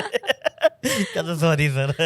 मैं कहा तू क्या बेवकूफ समझ रहा साले हमें, बीच में इन्फ्लेशन लगाई नहीं तूने कुछ भी। इन्फ्लेशन को तो काउंट भी नहीं करते। Count इवन जब ही हम नहीं म्यूचुअल फंड के भी रिटर्न्स देख रहे होते हैं तब भी हमारे दिमाग में भी, यानी कि इन्वेस्टर्स के दिमाग में भी इन्फ्लेशन का अमाउंट आती इतना which is नहीं so आता है। true. लोग सोचते हैं कि अगर आप इन्वेस्टिंग कर रहे हैं 15,000 रुपये हर महीना इन्वेस्ट कर रहे हैं 15 साल तक, तो आपके पास 1 करोड़ का अमाउंट आ जाएगा। लेकिन आज का जो 1 करोड़ है, क्या वो 15 साल के सही बाद बात के है जो ये। 1 करोड़ है उसके बराबर होगा कि नहीं बिल्कुल, होगा? हाँ। तो इन्फ्लेशन भी अकाउंट में लेना पड़ता है, तब जाकर आपके फाइनेंशियल राइट, ये गोल्स ये मीट ये होते तो हैं। बड़ा कैची है कि जब भी हम CAGR देखते हैं किसी भी म्यूचुअल फंड का भी, तो हम वो देख रहे होते हैं अरे हर 3 साल में इसने ये दिया है, पर 6% बीच में माइनस तो किया ही नहीं ना हमने, जो तीनों सालों में शायद लगाना चाहिए ना, मतलब कैसे उसको सही किया जाए फिर। यार देखो, कैलकुलेटर्स आते हैं सब चीज़ के, अच्छा। तो इन्फ्लेशन एडजस्टेड भी कैलकुलेटर्स आते हैं, ओह। बहुत सारे प्लेटफॉर्म प्रोवाइड करते हैं। आ तो पहले इतना ध्यान नहीं दिया जाता था, लेकिन आजकल जितने भी कैलकुलेटर्स देख रहे हो सब में इन्फ्लेशन एडजस्टेड रिटर्न्स दिखा देते हैं वो। नाइस। तो इट्स वेरी इजी, बस आप ये देख लो कि जिस वेबसाइट के थ्रू आप वो सब चेक कर रहे हो तो वहाँ पर इन्फ्लेशन एडजस्ट हो रहा है कि नहीं हो रहा है। इम्पोर्टेंट हुआ है। तो हर चीज़ बहुत इजी है, एक्सेल है, शीट्स है, वो हम लोग आपको रील्स के थ्रू या स्टोरीज के थ्रू प्रोवाइड कर ही देते हैं। उसमें भी सिर्फ आपको अमाउंट डालना है और आपको कितना अमाउंट हर Nice. महीने इन्वेस्ट करना है वो भी निकल के आ ही जाता है इजीली। वाह। एक इम्पॉर्टेंट चीज जो क्वेश्चन शायद अभी हमने किया नहीं, बट अब मैं करने की सोचा था कि रियल एस्टेट एक्चुअली बाय करना चाहिए, यार डेफिनेटली बाय करना चाहिए। बट जो एक कुछ मैं पूरा क्वेश्चन ये था कि काफ़ी influencers, fin influencers as you say, वो पूरा कैलकुलेट करके बता देते हैं कि आप अगर ये घर आज इतने का खरीदते हो और इसको, या फिर मैं किराए पे ये घर खरीद लेता हूँ, तो मेरे को एंड में इतना पैसा बच जाएगा, रेदर देन मैं खरीद लूँ आज और फिर इसका किराए को वो करता रहूँ, एडजस्ट करता रहूँ। यार घर एक बहुत ही पर्सनल चॉइस होता है, ठीक है, नहीं वो मैं फाइनेंस के आपके हिसाब ऊपर से सोच डिपेंड रहा हूँ। करता है, आपके ऊपर डिपेंड करता है, ठीक है। फाइनेंसेस भी आपके ही ऊपर डिपेंड करते हैं, राइट। घर को एज अ इन्वेस्टमेंट कंसिडर मत करो, घर को एज अ घर ही कंसिडर करो कि आप उसमें रहने वाले हो, आपको उससे कोई रेगुलर इनकम तो जनरेट होने नहीं वाली है। ठीक है, तो आप उसको रहने के पर्पज से ले रहे हो तो ले लो, जिस एज में आप लेना चाहते हो, अगर आपको मेंटल पीस उससे मिल रहा है। बट आप घर वही लो जो आपकी कैपेसिटी में हो। लोग अफोर्ड कर सकते हैं 2 BHK लेकिन ले लेते हैं 3 BHK, तो वहाँ पर वो फिर जो EMI जो है उनकी ज़्यादा हो जाएंगी और वो डेट ट्रैप में फंसते जाएंगे। राइट, तो जो हम लोग गाइड करते हैं कि घर मत लो, वो इसीलिए गाइड करते हैं कि जितना आपके 20s में आपका EMI का बर्डन कम होगा, उतना आपका इन्वेस्टमेंट का अमाउंट का जो परसेंटेज है वो ज़्यादा होगा और वो आप कहीं बेटर जगह इन्वेस्ट करके ज़्यादा अच्छे रिटर्न कमा सकते हो। बट अगर आपको रिटर्न्स नहीं चाहिए और 10% दे रहा है रियल एस्टेट भी, क्या बुरा है, लेकिन उसमें ये है कि वो लिक्विड नहीं है इतनी जल्दी। एक तो आपको जब आप बेचोगे तब रिटर्न मिलेगा, और घर कौन बेचता है? सही बात तो है। एज अ इन्वेस्टमेंट पर्पस तो आपको उसे देखना ही नहीं चाहिए। Right, और जो right, फाइनेंस के right. रूल्स होते हैं जैसे 5, 20, 30 है कि आप जो भी घर ले रहे हो वो आपके जो एनुअल इनकम है उसके 5 टाइम्स के अंडर ही होना चाहिए, 2 टाइम्स के अंडर ही होना चाहिए। अच्छा, तो उसको अगर फॉलो करोगे ना आप, तो उससे ये होगा कि आप जितनी चादर है उतने ही पैर पसारोगे। ओके, अदरवाइज सोसाइटी के चक्कर में 3 BHK लेना, अच्छी सोसाइटी में लेना, ये वो, तो उसकी वजह से हम ज़्यादा ओवर स्पेंड कर देते हैं। जबकि बेस्ट हैक तो यही है जो हम भी फॉलो करते थे अभी तक, कि मैं अभी 29 की हूँ, मेरे हस्बैंड 31 के हैं, तो 30 तक हमने यही सोचा कि जब तक दीपक 30 के होंगे हम रेंट पे ही रहेंगे, तो हम रेंट पे ही रहे। हमने एकदम बेस्ट सोसाइटी में रेंट पे घर लिया, और उसके बाद जब हमें लगा कि सारे फाइनेंस रूल्स फिट हो रहे हैं, तो लास्ट ईयर ही हमने घर खरीदा है। अच्छा, कि ये हमारा इन्वेस्टमेंट नहीं है, हाँ, ये अब हम यहाँ पर रहेंगे, ये अच्छा, सोसाइटी, ये जगह फिक्स हो गई है हमारी कि हम यहीं अपनी लाइफ बिताएंगे, nice. तो वहाँ पर हमने खरीद लिया। अब बाकी इन्वेस्टमेंट्स के लिए हम कहीं भी कुछ भी और भी कर सकते हैं। Interesting. कोई Right. कुछ क्या क्या रूल बता रहे थे, थोड़ा बताना। तो क्योंकि हमारे आसपास सोसाइटल प्रेशर बहुत ज़्यादा होता है, तो हमेशा हम अपनी हैसियत से ज़्यादा ही खर्च कर बढ़ते हैं, ठीक है। राइट। तो अगर आप घर ले रहे हो, किसी भी एज में ले रहे हो, तो ये फाइनेंस रूल ज़रूर चेक करना कि ये अप्लाई हो रहा है, एलिजिबल हो कि नहीं हो, तो इससे आप ओवर स्पेंडिंग से बच जाओगे। तो एक डेटा है इनकम टू ईएमआई रेशियो, तो मुंबई में 50% है, यानी कि 50% आपकी इनकम का ईएमआई में चला जाता है। अरे भैया, और बाकी का जो 50% है उससे आप घर के खर्चे चला रहे हो, आप सेविंग कर रहे हो, आप इन्वेस्टिंग कर रहे हो, घूमने जा रहे हो, वाओ, बाकी का। तो मुंबई में हाईएस्ट है, और जो एवरेज है दैट इज 25%। तो 25% जा ही रहा है हर एक सिटी में कि ईएमआई में जा ही रहा है, तो ये ठीक। हमें कम करना है। और जब हम यंग एज में होते हैं, जितना हम ईएमआईज कम कर सके, हैबिट कम बना सके ईएमआई की, उतना बेटर है। इसीलिए मैं तो अक्सर ये जो फाइनेंस के रूल्स हैं इनको प्रमोट करती हूँ, ताकि आप जितनी चादर उतने ही पैर मतलब पसारो। सेफ है ये, इससे या ऊपर जाना हो तो आपको या एटलीस्ट रूल तो पता हो। यस 90% लोगों को तो, मुझे भी नहीं पता है रूल। अच्छा। पहले रूल तो बताओ, फिर सोचेंगे ना चादर और पैर। दुनिया तो बोल के निकल जाती है कि चादर और पैर पसार लो, अरे बताओ तो कितनी ठीक है, चादर है। ठीक हाँ, है, ठीक है, बताओ। बताती हूँ। देखो, एक तो होम लोन जो है उसको लेने के बहुत बेनिफिट है। ठीक तो है, अगर आप लोन ले रहे हो, होम लोन ले रहे हो, तो it is a good loan, आप अच्छा, ले सकते हो ठीक इसको, अगर है, आप एलिजिबल हो रहे हो तो। ठीक है, क्योंकि ऑफ कोर्स 7-8% में आपको मिल जाएगा। ठीक है, डन। तो पहला रूल है कि आपकी जो घर की वैल्यू है वो आपकी जो एनुअल इनकम है उसके 3 टाइम से कम होनी चाहिए, तो 3 गुना से कम होनी चाहिए। अगर मान आपकी कितनी वैल्यू है मैं सपोज 10 एनुअल लाख इनकम? रुपए हाँ हाँ, कमाता तो हूँ उसका 3 साल गुना का, कर लो, 3 गुना कर लो। तो मतलब मैं 30 लाख से बड़ा घर नहीं ले सकता। नहीं ले सकते ये हो। लॉजिक हाँ, है, ये चलो लॉजिक ठीक है, है, ठीक पहला है। हो गया। दूसरा, जो आप घर का जो लोन ले रहे हो ठीक है, उसका टेन्योर 20 साल तक का ही रखना। 20 साल तक रखना है? हाँ तो दुनिया और ज्यादा जाती है। अरे भैया, तो वो एक्सटेंड करवा लेते हैं लोग, कभी ईएमआईज नहीं पे कर पाते या कुछ, अरे तो भैया, 20 साल से पहले ही रीपे करना है डन, हमें। ठीक ठीक है, है, हो गया। उसके बाद जो हमारी ईएमआई है हाँ, होम लोन की, ठीक है, वो हमारी जो एनुअल इनकम है उसके 30% में ही हो। जो मैंने अभी बताया ना, इनकम टू ईएमआई रेशियो हाँ, किसी का 50% होता है, तो वो हाँ। 30% से अंडर होंगे तो ही बेटर है। मतलब अगर मान लो मेरी लाख रुपए महीने की इनकम है, तो हाँ उसका 30,000 रुपए की ईएमआई में मैक्सिमम बांध सकता हूँ। हाँ ठीक है, हाँ। चलो ये 3 तो रूल हमें फॉलो ये कर 3 लें। रूल आप फॉलो कर लो। ठीक है, उसके बाद एक और परसेंटेज बोलते हैं, वो जनरल है, वो सिर्फ घर के लिए नहीं, कि आपकी जितनी भी ईएमआई है वो 50% से ऊपर कभी जानी ही नहीं चाहिए। लाख रुपए मेरी इनकम है तो हाँ, 50,000 से 50,000 ऊपर ईएमआई नहीं जा रही है, ठीक है, ठीक, उससे ज़्यादा जब भी जाए रेड अलर्ट है। फाइनेंसेस को ट्रैप डबल में, चेक करो, हाँ, रिव्यू करो, किसी फाइनेंशियल कंसल्टेंट को कंसल्ट करो, उससे पूछो कैसे आप सॉल्व से कर निकलो, सकते हो हाँ, प्रॉब्लम को, वाओ, क्योंकि it's a very big red red warning. Flag, हाँ, या वाओ। ठीक है गाइस, मुझे लगता है ये घर की नॉलेज तो हो चुकी है। मुझे लगता है मोटा मोटा फाइनेंस का तो मेरे हिसाब से तो मैंने सब जितना मुझे चाहिए थी इन्फॉर्मेशन। तो देखो दोस्तों, पॉडकास्ट तो एक बहाना ही है, तो हम प्राइवेट अपना वो कर लेते हैं, जैसे लाइव भी कर देते हैं हम सेशन। बट मुझे लगता है मोटा मोटा यही आता है फाइनेंस में, और तो कोई तरीके नहीं है इन्वेस्ट करने के, है ना? नहीं, तरीके नहीं है, लेकिन ऑप्शंस अभी हमारे पास बहुत सारे हैं, तो आपको एजुकेट करना पड़ेगा अपने आप को कि कहाँ कहाँ आप इन्वेस्ट कर सकते हो। मोटा मोटा जैसे अ, बताओ क्या है। और जैसे सुकन्या समृद्धि योजना है अच्छा गवर्नमेंट हाँ, की। एक चीज ये हाँ तुमने, क्योंकि तुमने कपल्स के बारे में तुम जो बात कर हाँ, रहे थे, तो कपल्स के लिए क्या करते हैं अपन इन्वेस्टमेंट प्लानिंग में? जैसे अगर कोई शादी करने वाला है या शादी कर चुका है, 1 साल ही हुआ है, तो उनके फाइनेंशियल गोल कैसे मैनेज होते हैं? या 2 तरीके हैं। जब दोनों ही अर्निंग है या एक पार्टनर नहीं भी अर्निंग है, तो आपको पहले डिसाइड करना पड़ेगा कि आप अपने फाइनेंसेस को एकदम मर्ज करना चाहते हो, कि सब कुछ दोनों का ही है, हाँ, या फिर सब कुछ अलग रखना चाहते हो। ठीक दूसरा है, तरीका ये हो गया। तीसरा तरीका होता है कि आप मर्ज कर रहे हो लेकिन इंडिविजुअलिटी भी है, कि ठीक है, आप अपने लिए भी एक सेपरेट अकाउंट रख रहे हो, आपके पार्टनर का भी एक सेपरेट अकाउंट है और एक जिसमें आप अपने कॉमन है, अपने खर्चे कर रहे हो, और फिर एक हो गया आपका कॉमन जॉइंट, जॉइंट जिसमें है। आप घर के खर्चे, जो आपके कॉमन फाइनेंशियल गोल्स हैं उनको अचीव कर रहे हो।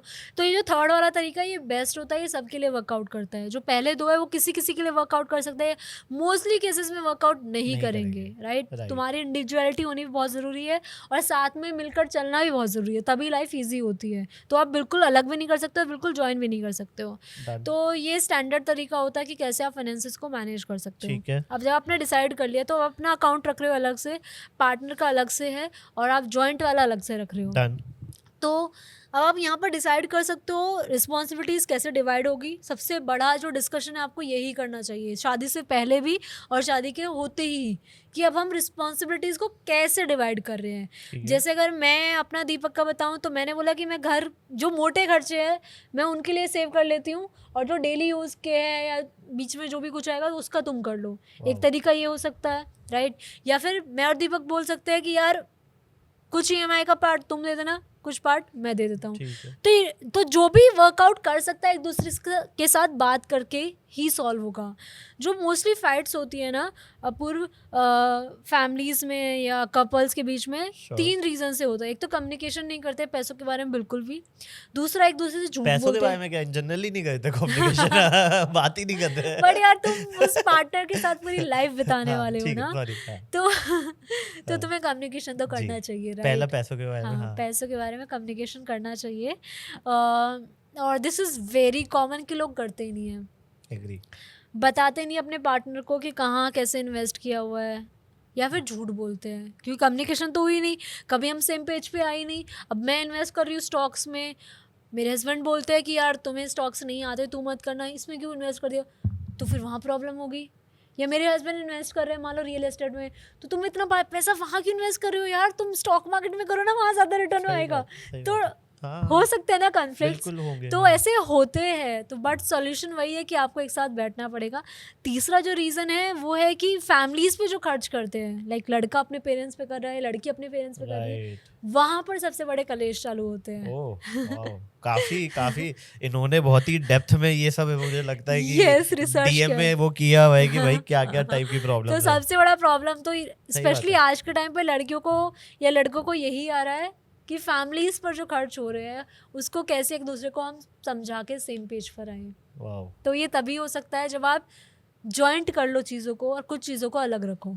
तो उस आपका लॉजिक यही है ना कि भाई मेरे पास दोनों 100 रुपए कमा रहे हैं, 50-50 हमने अपने अकाउंट में डाल लिए, 50 हमने जॉइंट अकाउंट में डाल लिए। अब जॉइंट अकाउंट वाला हमारा है जो हम इस घर में लगाएंगे दोनों, और 50 में मैं जो करना चाहूँ वो मेरी इच्छा है, तेरे 50 में तू जो करना चाहे, मतलब ये एक मोटा मोटा यही मोटा मोटा ये है।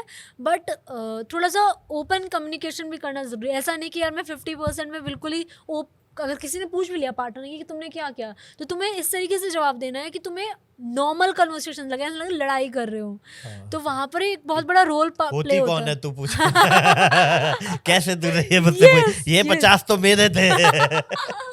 तो यार हाँ। तो जब तुम जॉइंट कर रहे हो तो बहुत बेनिफिट है। एक तो जब जॉइंट होम लोन ले रहे होते हो तो स्टैम्प ड्यूटी पे भी आपको बहुत सारा छूट मिल राइट, जाता है। राइट, विमेन के नाम से ले रहे होते हैं तो और छूट और मिल छूट जाता है, राइट। राइट। इंटरेस्ट लोन जो होम लोन के जो इंटरेस्ट रेट होते हैं वो थोड़े से और डिस्काउंटेड मिल जाते हैं आपको। और ऐसे ही टैक्स सेविंग में बहुत सारे हैक्स निकल के आ जाते हैं कि अगर आप जॉइंट कर रहे हो या फिर आपने कुछ अमाउंट इधर या कुछ अमाउंट ऐसे, तो वो प्लानिंग के थ्रू अगर आपने किया सॉर्ट एक दूसरे ने, तो आप साथ में मिलकर चलोगे तो बहुत जल्दी वेल्थ क्रिएट कर लोगे। रादर देन एक बंदा है वो बहुत ज़्यादा बजटिंग कर रहा है, दूसरा बंदा है बहुत ज़्यादा शौक पे पैसे उड़ा रहा है, तो फिर कैसे गाड़ी Right. चलेगी। तो इवेंचुअली स्टार्टिंग का तो 2-3 साल हनीमून पीरियड आप बोल सकते हो, बट 5 years लेटर या 6 साल बाद तो चीज़ें जब खनकेगी। excitement हाँ, खत्म होने लगती तो है। इसीलिए वो बेस स्ट्रॉन्ग बनाना ज़रूरी है, उसी पे मैं Interesting. एजुकेट कर रही हूँ। Very nice. तो ये तुम्हारा पूरा एक कोर्स बना हुआ है? यस, इसमें प्रॉपर जो पहले 2 चैप्टर है वो हमने कपल्स के लिए दिए हुए हैं कि शादी से पहले या डेट पे, जैसे आजकल बहुत बड़ा डिस्कशन होता है मेट्रो सिटीज़ में कि डेट पे जा रहे हैं तो कौन पे करेगा, हाँ, है ना। सही बात है। और कैसे बात शुरू करनी है पैसों के बारे में, हाँ। कैसे दूसरे वाले को ओपन करना है पैसों के बारे में बात करने के लिए। हाँ, तो ये तो ये सब डिस्कशंस टैबू ही है अभी भी हाँ, ये of कि course it is. पैसों की बात करोगे तुम, इतने बड़े हो गए। लड़कियां मांग जाएगी तो पहले से ही मेरे को हिसाब मांग रहा है। Right. तो ये सब डिस्कशंस जो होने बहुत ज़रूरी है, कैसे Interesting. करे, कैसे स्मूथली करे, कैसे चीज़ों को प्यार की जगह, फाइनेंसेस को फाइनेंसेस की जगह। Right. तो ये सब मैंने पहले 2 चैप्टर्स में सिखाया। उसके बाद 3rd चैप्टर से डायरेक्ट हम इन्वेस्टिंग पे जंप कर गए हैं, इंश्योरेंस, टैक्सेशन, विल प्लानिंग नहीं करते यार इंडिया में लोग। हाँ, अरे इंटरेस्टिंग। मैं आज बात करूंगा पापा से। साइन करा देना। क्या क्या क्या हाँ यार, ये मतलब बट ये तो टफ है ना, क्योंकि ये कैसे होगी, बिकॉज ये पेरेंट्स लोगों की चीजें हैं, मतलब ना। एंड हम भी कहाँ कर रहे हैं। नहीं, हम तो अभी तो मतलब it's too early for us. अच्छा ऐसा है क्या? अच्छा, अभी करनी है क्या विल प्लानिंग? मैं पापा से बोला पापा विल प्लानिंग की बात करनी है। हाँ कर ले, अपनी कर ले, हमारे नाम पे कर दियो सारी अपनी वाली प्रॉपर्टी। मैं कहा अच्छा ऐसी नहीं है प्लानिंग। हाँ क्या, मैंने भी देखा वो नेहा वाला एपिसोड। वो कह रही थी तू कर साले, मैं तो अपना कर लूंगा। इट्स नेवर टू अर्ली मतलब फाइनेंसेस के मैटर में। अच्छा, और ठीक है। विल प्लानिंग है, स्टेट प्लानिंग है, या जो भी हमें लगता है कि बाद में करेंगे, बेनिफिशियरी जो भी एक बेनिफिशियरी नॉमिनी। अच्छा देखो कितना इम्पोर्टेंट चीज है, आप पढ़े लिखे हो, आप 30s में, आप कहीं आईटी की जॉब कर रहे हो, किसी एमएनसी में म्यूचुअल फंड कर रहे हो, सब कुछ कर रहे हो, लेकिन कहीं नॉमिनी ऐड नहीं कर रहे हो। और ये पता है जब किसी की गलती से किसी की भगवान ना करे किसी की डेथ हो जाती है, जब जो दूसरा बंदा उस पे क्लेम करने जाता है ना, वो अपने आप में एक चैप्टर है इंडिया में। मतलब वो एक साल मतलब कितने केसेस हम सुनने को मिलते हैं, स्टील प्लानिंग या विल प्लानिंग के चक्कर में पूरी फैमिली तबाह हो जाती है, बिकॉज चीजें क्लियर नहीं होती है, राइट। तो नॉमिनी तो यार हमें ऐड करना चाहिए। उसके बाद नॉमिनी ऐड कर लिया आपने, एक रिवीजन कर लेते हैं। तो सबसे पहले आपने इमरजेंसी फंड बनाया अपने लिए 3 से 6 महीने का। उसके बाद आपने हेल्थ इंश्योरेंस लिया, सबको लेना है। लाइफ इंश्योरेंस सिर्फ उसको लेना है जो अपना अर्निंग है, जिसके डिपेंडेंट है। उसके बाद आपको फाइनेंशियल प्लान बनाना है कि 5 साल में क्या करना है, 10 साल में क्या करना है, किसके लिए कितना अमाउंट आज से इन्वेस्टिंग करनी है, उसके अकॉर्डिंग आप चूज करेंगे एसेट क्लास कि मेरे को 10 साल में कुछ करना है, तो मेरे पास टाइम होराइजन ज़्यादा है, रिस्क ज़्यादा ले सकती हूँ, इसलिए मैंने स्मॉल कैप इक्विटी फंड में इन्वेस्ट कर दिया। तो गोल चूज करो, देन इक्विटी का प्लान चूज करो। उसके बाद आप जो भी कहीं भी कुछ भी इन्वेस्ट कर रहे हो, सब में नॉमिनी ऐड कर लो अपनी फैमिली को, प्लस सब चीज़ का पासवर्ड, नॉमिनी डिटेल्स कहीं नोट डाउन कर लो, इन केस कुछ भी मिसहैप होती है तो आपकी फैमिली को डिफिकल्टी ना हो, आपकी अपनी ही चीज़ों को वो एक्सेस कर ना पाए। आपको पता होगा 80,000 करोड़ के आसपास के फंड्स है जो गवर्नमेंट के पास पड़े, जो लोगों ने क्लेम नहीं करे हैं। इतना बड़ा अमाउंट बताओ यार, सोचो कम कर लेते हैं उसमें क्या है। हमें 1,000 करोड़ हमें दे दो, 100 करोड़ में मैं अचीव करता था, यहीं से आ जाएगा। तो यार ये बहुत सा इंटरेस्टिंग पॉइंट है, but I like the way तुम ना, क्योंकि अब मुझे समझ में आ रहा है तुम एजुकेटर ही हो, क्योंकि तुमने ना एंड में कहा रुको गाइस मैं रिवाइज करवा देती हूँ तुम्हें, क्योंकि ये एजुकेटर ही हो सकता है कोई बंदा जो बोले कंफ्यूज हो गए होगे, लेट मी रिवाइज गाइस। बहुत बढ़िया रिया, सही है। और जैसे अभी आपकी बेटी हुई है, last question before we end up, couple goal के साथ अब बच्चे का भी एक गोल रखना होता है ना, कि ये जब 18 की होगी तो इसकी एजुकेशन ऑलरेडी सब पाइपलाइन में हो, हमारे को स्ट्रेस ना लेना पड़े, तो उसके लिए क्या करते हो? यार देखो, जब आप बच्चा प्लान कर रहे हो ना, तो एक तो ये मेंटल डिसीजन होता है, मतलब तुम्हें इमोशनल मेंटली हर तरीके से प्रिपेयर्ड रहना होता है, ठीक है। अभी निखिल कामत जो जीरोधा के फाउंडर है, उन्होंने कहा है कि मैं बच्चे नहीं चाहता क्योंकि मुझे अपनी लाइफ के 18-20 साल वेस्ट नहीं करने, विच इज एक्चुअली ट्रू, क्योंकि जब बच्चा हो जाता है तो you are not just you, सही बात है, आप नहीं हो, आपके साथ अब कोई अटैच हो चुका है, तो और आपके 18-20 साल जाएंगे ही जाएंगे उसमें, प्रॉपर प्लानिंग में, हर चीज़ में। तो if you don't want to have, तुम मत करो बच्चे। अगर करना चाहते हो तो इमोशनल और मेंटल एंगल के साथ साथ आप फाइनेंशियल एंगल भी चेक करो। जैसे डिलीवरी, प्री डिलीवरी जितने भी कॉस्ट है वो 1.5 लाख तक आराम से जाते हैं, तो उतना अमाउंट आपके पास होना चाहिए, राइट। उसके लिए एक इंश्योरेंस होता है, मैटरनिटी इंश्योरेंस, वो आप कवर करा लो अपने इंश्योरेंस में, हेल्थ इंश्योरेंस में ऐड कर ले। हाँ, डिलीवरी के एक्सपेंसेस कवर हो जाएंगे उस इंश्योरेंस कवर में, है ना। तो उसके बाद जैसे ही बच्चा होता है तो उसे भी अपने इंश्योरेंस में ऐड करा लो तुरंत, क्योंकि जब बच्चा होता है तो उसके बाद कुछ भी बच्चे को, क्योंकि उनकी इम्यूनिटी बहुत ही वीक होती है, तो उन्हें तुरंत ऐड करा लो। प्लस उसके बाद बच्चों के वैक्सीनेशन का अगर आप प्राइवेट करा रहे हो तो भाई साहब 1-1.5 लाख रुपए गया। अगर गवर्नमेंट करा रहे हो, नहीं लग रहे हैं दोस्तों, वैक्सीनेशन हो रहा है आजकल 1.5 लाख का वैक्सीनेशन है, टीके फ्री के होते थे तुम्हारे। टीके करा रहे हो तो which is also a good option, कि गवर्नमेंट हॉस्पिटल्स में भी बहुत ही हाइजीन प्रॉपर मेंटेन होता है, तो आप वहाँ पे भी जा सकते हो, ठीक है। तो वहाँ पर आपके खर्चे कैलकुलेट करो कि पहले 2 साल में कितना ज़्यादा खर्चा आने वाला है, और आपके पास इतना कैश रेडिली अवेलेबल होना चाहिए, राइट।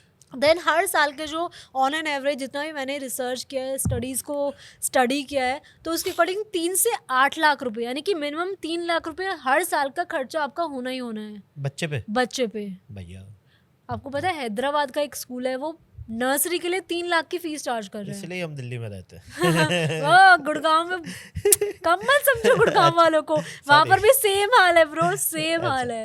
तो पता नहीं क्या ही सिखा रहे हैं, मतलब पोएम सिखा रहे हैं, क्या सिखा रहे हैं 3 लाख रुपए में। कहाँ हम पहले यार 10,000 रुपये महीने का हार्डली जाता था, तो तुम 10,000 रुपए नहीं महीने- मैं तो यार मैं नहीं, मतलब हाँ। जो भी मेरे आसपास बच्चे, बट आजकल जो हाँ, न्यूज़ सुन रही हूँ हाँ। उससे तो मैंने कहा इतनी कहानी के बाद नहीं। अगर इसने ये बोल दिया कि मैं नहीं, 10,000 मैं रुपए नहीं, वाले में मैं पढ़ी, मैं कहाँ कहा यार। क्या दुजाना पब्लिक स्कूल से पढ़ी हूँ मैं। हाँ, अभी ठीक है ओके तो ओके, तो आपको एक कॉस्ट कैलकुलेट करना है और उसके अकॉर्डिंग ही सोचना है कि आपकी इनकम इतनी है और हर साल इतना आपकी इनकम में से इस तरफ जा रहा है, तो आप कैसे फाइनेंसेस को मैनेज करने वाले हो। जो एजुकेशन इन्फ्लेशन है वो 14% है। ओ भैया IIM की जो फीस 2009 में 5 लाख थी, 2020 में वो 22 लाख हो गई। ओ कितनी तेजी से फीस बढ़ रही है स्कूल कॉलेजेस की, राइट। और एजुकेशन बहुत ही महंगा होता जा रहा है, क्वालिटी एजुकेशन तो है ही नहीं, उसे तो बात भूल है। ही जाओ। बस हाँ। पैसे बढ़ रहे हैं, क्वालिटी नहीं बढ़ रहा सही है, बात है। राइट।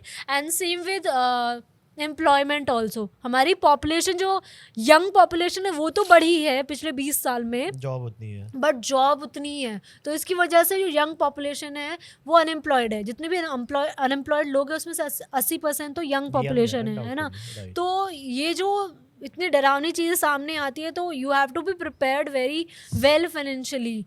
जॉब भी जा सकती है आपकी, कुछ भी हो सकता है, तो यू हैव टू Right. सी कि आप फाइनेंशियली अफोर्ड कर सकते हो चाइल्ड की नहीं। Right. मैंने एक वीडियो बनाया था कि check if you can afford a child और नॉट, तो उसमें काफ़ी कमेंट्स आए थे कि भगवान की देन है, अल्लाह की देन है बच्चे तो। बट कितने पेरेंट्स ऐसे होते हैं बच्चे के बाद फाइनेंशियली एकदम स्ट्रेस में आ जाते हैं, सही बात है, राइट, सही क्योंकि बात है, खर्चे इतने बढ़ते हैं, नहीं डील कर पाते सही यार। बात है। अब और जो प्लानिंग ही नहीं की थी, राइट, जो जिनसे मे बी जो आप देख रहे हो या हम लोग टॉप 1% या टॉप 10% में आते हैं, असली भारत तो वो है जो बाकी 90% बात है, है, और उनकी क्या सिचुएशन है आपको क्या ही पता। सही बात। इनकम वेल्थ डिस्ट्रीब्यूशन कितना अनइक्वल है इंडिया में, राइट। जो 80% वेल्थ है जो वो टॉप 10% के पास ही है, राइट। Right. तो वही आप अगर सपने में जी रहे हो कि भाई अगर आप फाइनेंशियली पहले से नहीं चीज़ें देखोगे, इमोशनली एंगल ही देख लोगे या कर लेते हैं, देखी हाँ जाएगी। कर लेते देखी जाएगी, तो भाई प्रॉब्लम तो होने वाली है। राइट। तो गाइज जो भी प्लानिंग है, मुझे ऐसा लगता है कि वो बेटर है आपके वर्स्ट केस सिनेरियो के लिए। बेस्ट केस में तो सब अच्छा ही होता है, बट जो भी प्लानिंग करते हैं वर्स्ट केस सिनेरियो के लिए ही करते हैं। और मुझे लगता है आज मैं तो काफ़ी अवेयर हो गया हूँ। कुछ चीज़ें मतलब ऑब्वियसली मेरे को फाइनेंस में इंटरेस्ट है तो बहुत सारी चीज़ें पता भी थी, बट बहुत सारी चीज़ें नहीं पता थी, which is a good thing. तो मुझे काफ़ी मज़ा आया। और नेहा डेफिनेटली एक एजुकेटर है, हाँ, बीच बीच में उन्होंने रिमाइंड कराया कि वो एक एजुकेटर है। तो Neha thank you so much for coming to our show. काफ़ी मज़ा आया मेरे को और काफ़ी इंफॉर्मेटिव था, और thank you so much. Thank you. अब हाथ मिला लिया। चलो thank you so much Neha, thank you. तो guys thank you so much यहाँ तक वीडियो देखने के लिए। आई होप आपको ये वीडियो पसंद आया होगा। कमेंट में मेरे को जरूर बताना आपको इस वीडियो का बेस्ट पार्ट क्या लगा। अगले एपिसोड में आप किस गेस्ट को देखना चाहते हो ये भी बता दो। मैं कोशिश करूंगा कि वो हमारे शो में आए, आपके साथ अपनी जर्नी शेयर करे, आपको एंटरटेन करे। और हाँ, मुझसे जुड़ने के लिए आप मेरे सोशल मीडिया हैंडल्स पे मेरे को फॉलो कर सकते हो। सारे लिंक्स आपको डिस्क्रिप्शन में मिल जाएंगे। लाइक शेयर सब्सक्राइब इस वीडियो का तो बनता है गाइज। तो see you in the next episode of Kaafi wild show with Gupta ji.